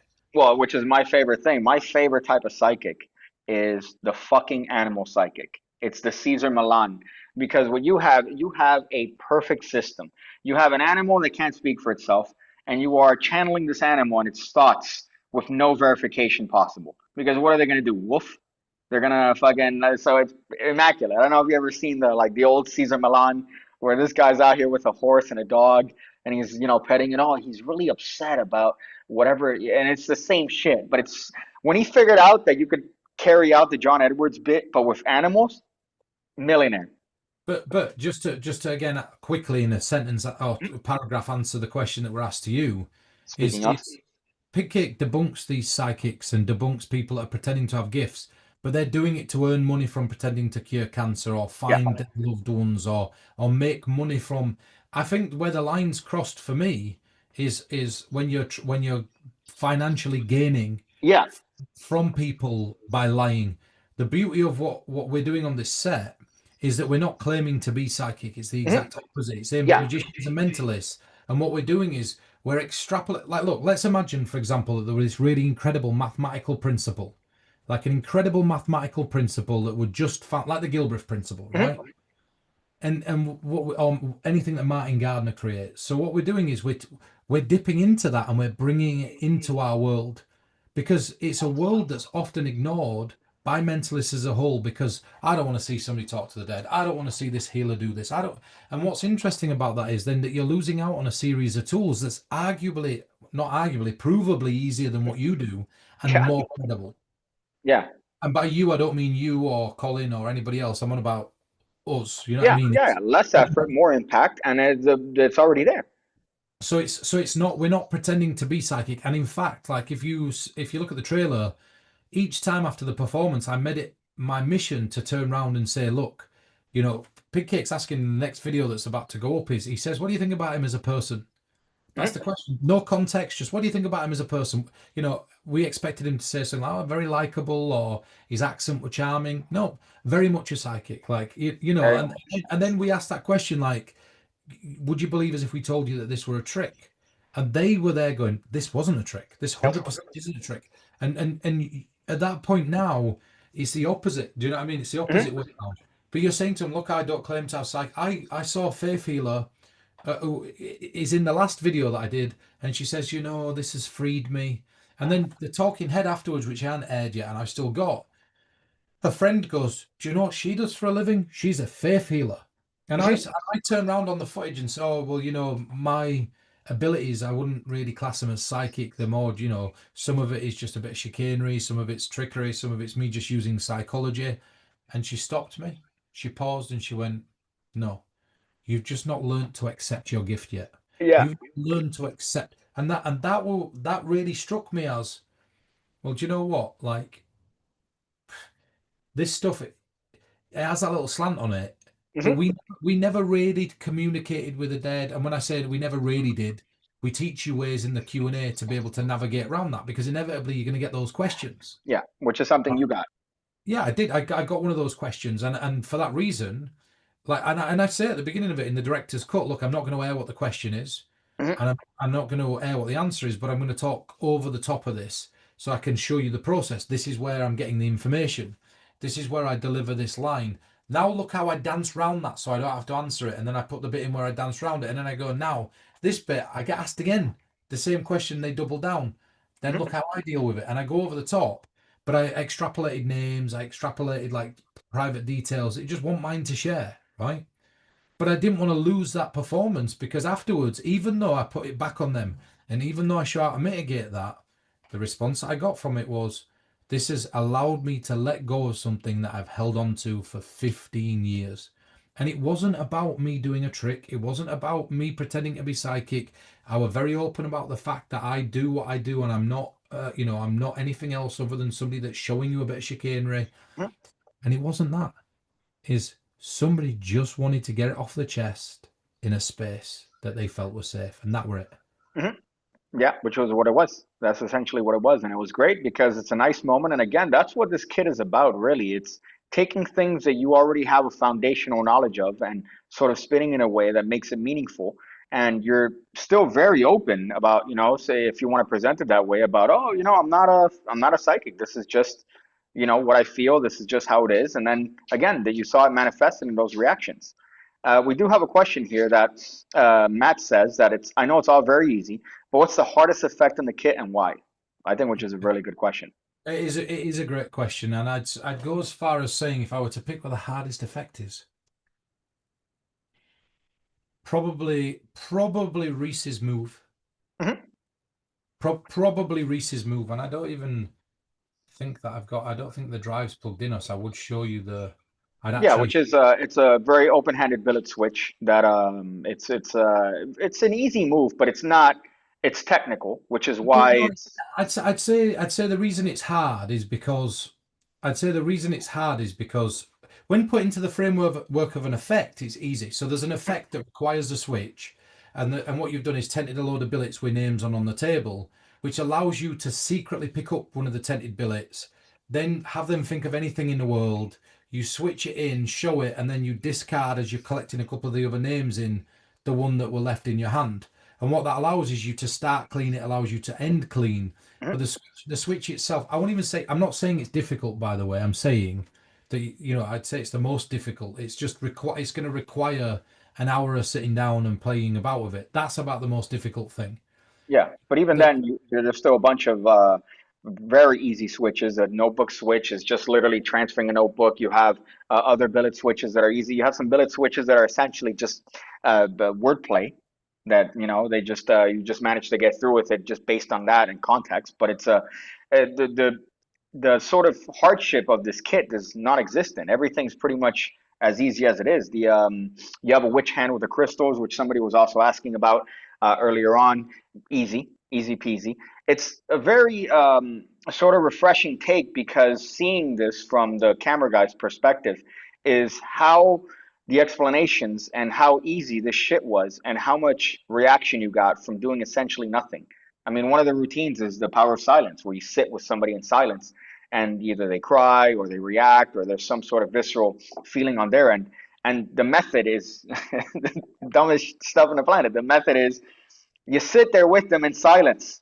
yeah, it's a little bit, it is that, but it's a little bit more. I mean, don't put it Yeah. down to just thinking that. I mean, what I did is I looked at Marina Abramovich and I was like, I want to be able to do this. And then I Mhm. started looking at the 60-second docs, which we talked about. Yeah. We talked about the yogis that sat down, and I did research and I found there were just three little things that they were doing across the board that made it feel like something were happening. And that's an important point I think that we need to talk about, is that there's an entire chapter on this set about making it seem like you know something, making it seem like you're hearing something, and making statements that they confirm, so they think that you think that about what it is that they're thinking about, and it's not. You don't know Mhm. anything. Yeah. So it's imagine if I told you, and this is true, imagine if I told you that they can think of anything in the world, you can say a sentence and they'll go, "You're correct. There's no way you could have known that." And you didn't know anything. They're the little things that I've looked at on this, and it's the bits that are missing from traditional mentalism that work really well alongside mentalism, right? And Mhm. alongside magic. If you're a magician that just wants to sprinkle some of this stuff in, you'd have to use the crystals. The same techniques will work with coins. And Yeah. we talked about some of the techniques working with coins. We talk about the presentation of the crystals because it leads into a 5 minute routine where one thing leads into another, leads into another. Mhm. So there's no difficulty in this stuff. I won't go as far. I wouldn't. Don't buy the set expecting the power of silence to just be sit silently in front of somebody and Yeah, somebody's no, obviously there's like nuance that. there, but That's very important, right? But it is knowing that that's ultimately what you're doing. mhm, But it's the framework you set up at the beginning, mhm, the three little things that you do in the middle, and then how you finish with a line that suggests that you've heard something you've not. yeah. And those three things put together, it's just sentences, a couple of sentences in any language. That's important because we have had a lot of questions, even though we've said it works in any language. This is not dependent on psychological forces, it's not Yeah. dependent on mathematical systems, it's not. With that being said, though, the card is in English. So the Astro card is in English. The cards are in English, right? So that's something that some people had some questions about, and that's just just out of necessity because I don't think it'll be realistic to print cards in every single language that's available, and then that becomes a logistical nightmare. So the Astro card is not language based in the sense of they need to understand but it is printed in English. Need to be able to read it. Look, don't get me wrong. Like this is the thing that's important. If you really needed, you could take the makeup of that and you Mhm, could redesign it in your language and go get some business cards printed and just use a business card if you wanted that mhm. were a similar sort Yeah. of print. But just asking somebody, could you read in English? Yes, that's all they need.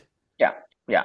Well, there's another question here that is about the community. So, will there be an online community around the kit to discuss, help, offer, and share ideas? And I think one of the things we will set up is a Facebook group for this one, just to have a sort of underlying community as the people maybe discussing ideas. We'll get in there every once in a while just to add some additional touches. I have to imagine. I think that that's a good thing to have in this particular campaign. So that is something that we'll add. As we mentioned earlier about the other additions to it, there is a cold reading companion. There is Beyond the Veil. We've also included in the tiers, I believe the Everything tier is The Journey by Reese Goodley, which is a very comprehensive look at tarot reading just in and of itself. There's also going to be the Grail as an additional bit there. So it's kind of the polar opposites because this is prop heavy and the Grail is essentially propless stuff. But you do get the best of both worlds there, and they do tie into each other because you can sort of mix and match methods. One of the things you talk about in the Grail a lot is a point of reference. And a lot of times, what's missing in these propless routines is that point of reference, something that they could grasp onto. And this sort of makes up for that because there's always a point of reference, whether it's the tarot cards, whether it's the crystals, whether it's the pendulum.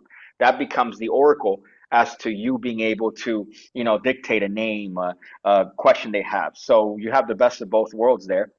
Just the logistical side right now in the campaign, we're at essentially 96. The benefits of going over and getting more, number one is that apparently I get a rollie.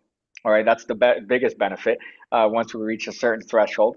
The other one is that the more we make on the campaign, it's not like a big company where these kits are already fucking made. All right, that's something that we talked about with Lloyd, that you know they're not already made. These are things that we're actively working on still to this day. We're adding to the project.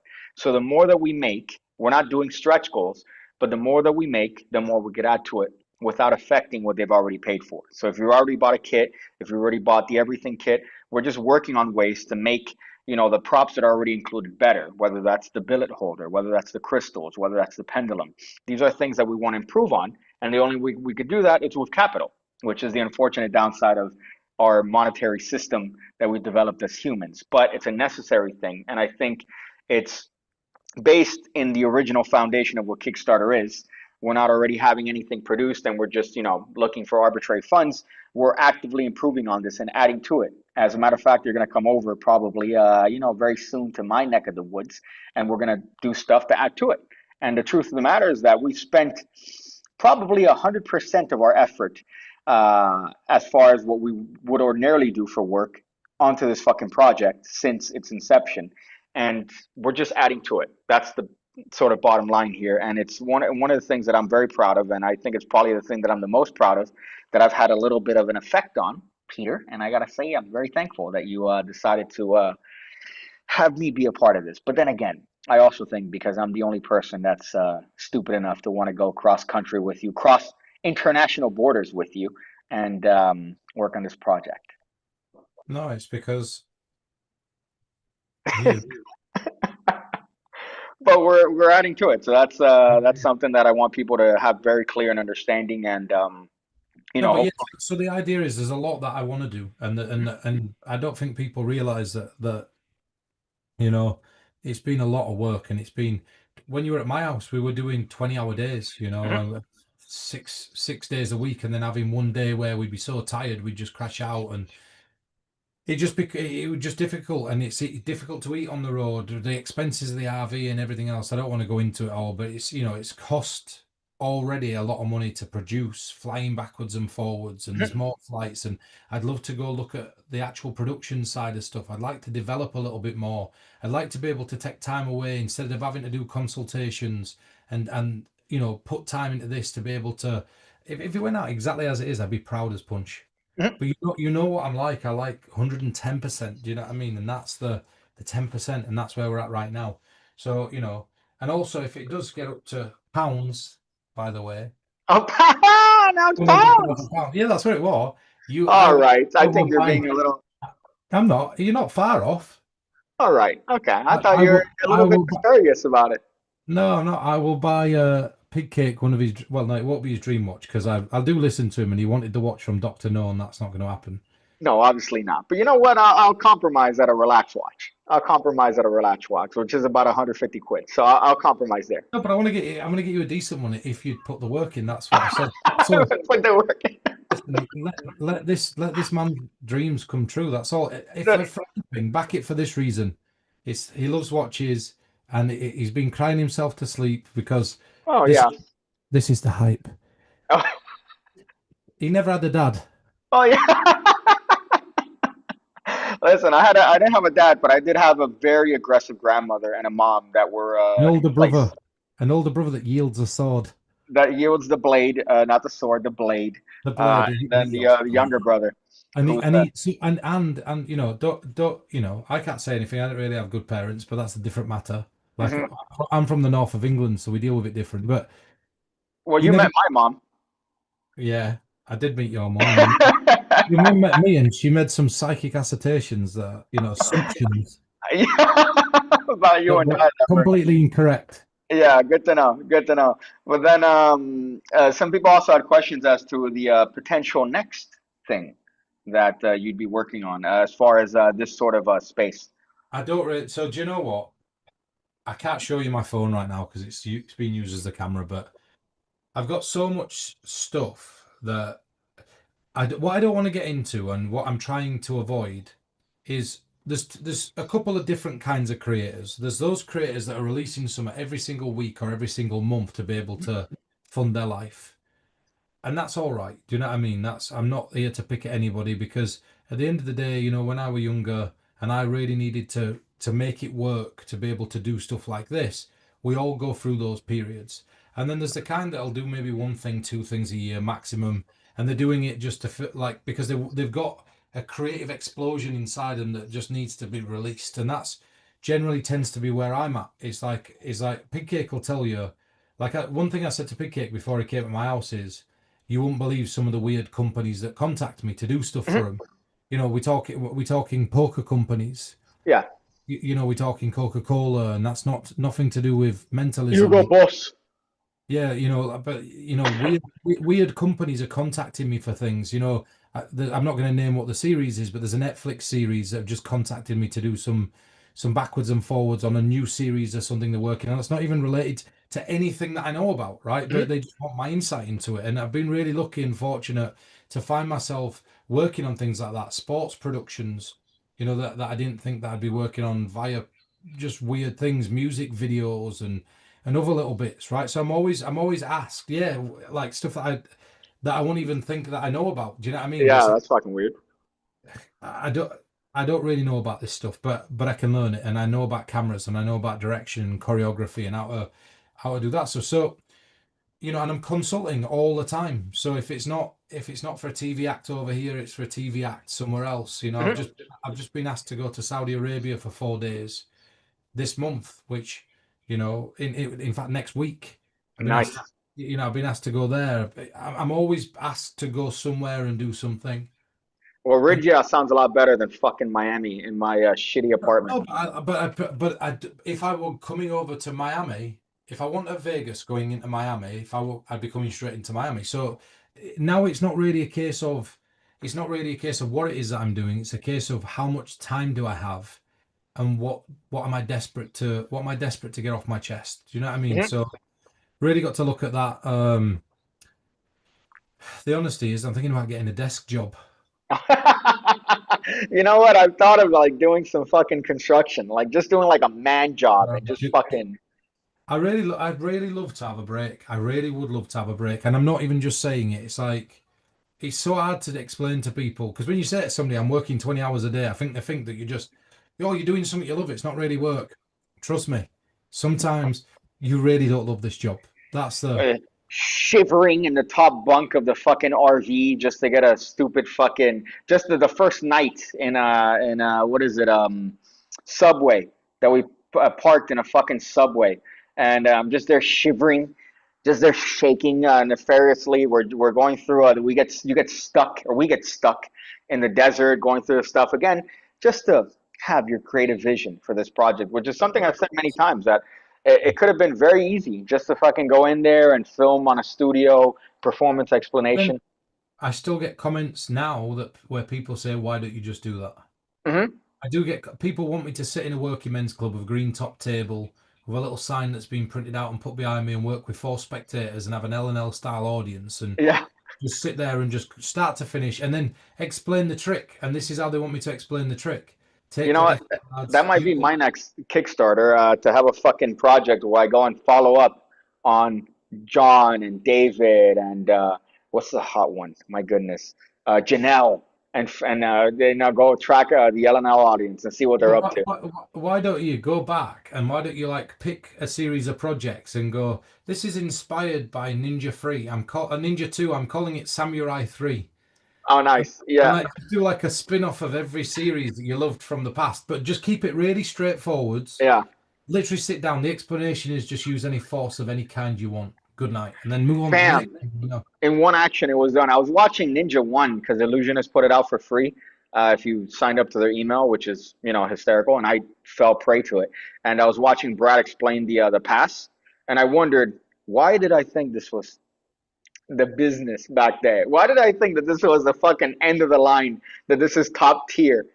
And him explaining the invisible pass. And don't get me wrong, I love Braddy Daddy. If he was here, I'd probably be on his lap.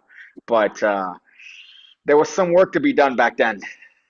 Yeah, well, no, but that's the point in it. It's look, and times have changed, and I think, like I said right at the beginning, and we've come full circle. Hmm.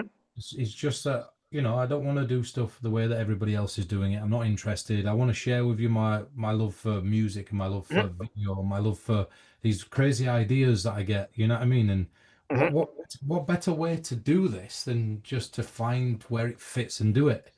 So who knows? Maybe the next project's going to be us skydiving it, and then we're doing an explanation of this skydiving.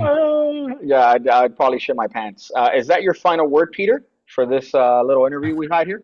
I think so. I think it's my final word. What do you think? Huh? I think this little Yorkie. See, your neck of the woods doesn't evade me. I still come back to Miami and I still have to deal with your people. Do you know in Yorkshire what we call those? What do you call them? Just terriers, because we're from Terriers. Yorkshire. Oh, that's funny. We Well, don't. if that's the We don't. case, We call them Yorkshire Terriers. I'm Yorkshire. kidding. Okay, thank you. This is another thing that you guide me with a sour minge, with a sour minge. That you That's not my favorite. My favorite is the indicator. the indicator. So the first time PigCake came over to England, we were coming off the motorway or the highway or the freeway, whatever you call it. And as we're pulling off, I said, "Right, you're the passenger, and because we've got like a load of bags in the car, you need to wind the window down, and you need to do this with your hand." So PigCake's hanging his hand out the window, doing this to indicate or to let him know that we're coming off the side of the road. I didn't believe you. I didn't believe you. I didn't Why believe did you you about do it? Steve. I didn't believe you about the indicator. I did believe you about the sour minge. I did believe you about that. So I'll give you that one. But I think on that one, Peter, thank you so much for being a part of the PigCast. I appreciate your input. I want to fight you at every opportunity that I have. I can't because you're literally double me. But I do appreciate that you brought me along for your journey, and I'm glad to be a part of the future ones. Well, we'll see about Oh, that. I'll talk to you in a bit. okay, good to Have a know. good night, Good to know. everybody. Bye, bye, bye, bye, bye, bye, bye. All right, man. Then see you, bro. And I guess that's the stream, my friends. From me and this dog that I'm not gonna name. I will say goodbye. Goodbye. Now I'm going to press the button and I'm going to end the stream.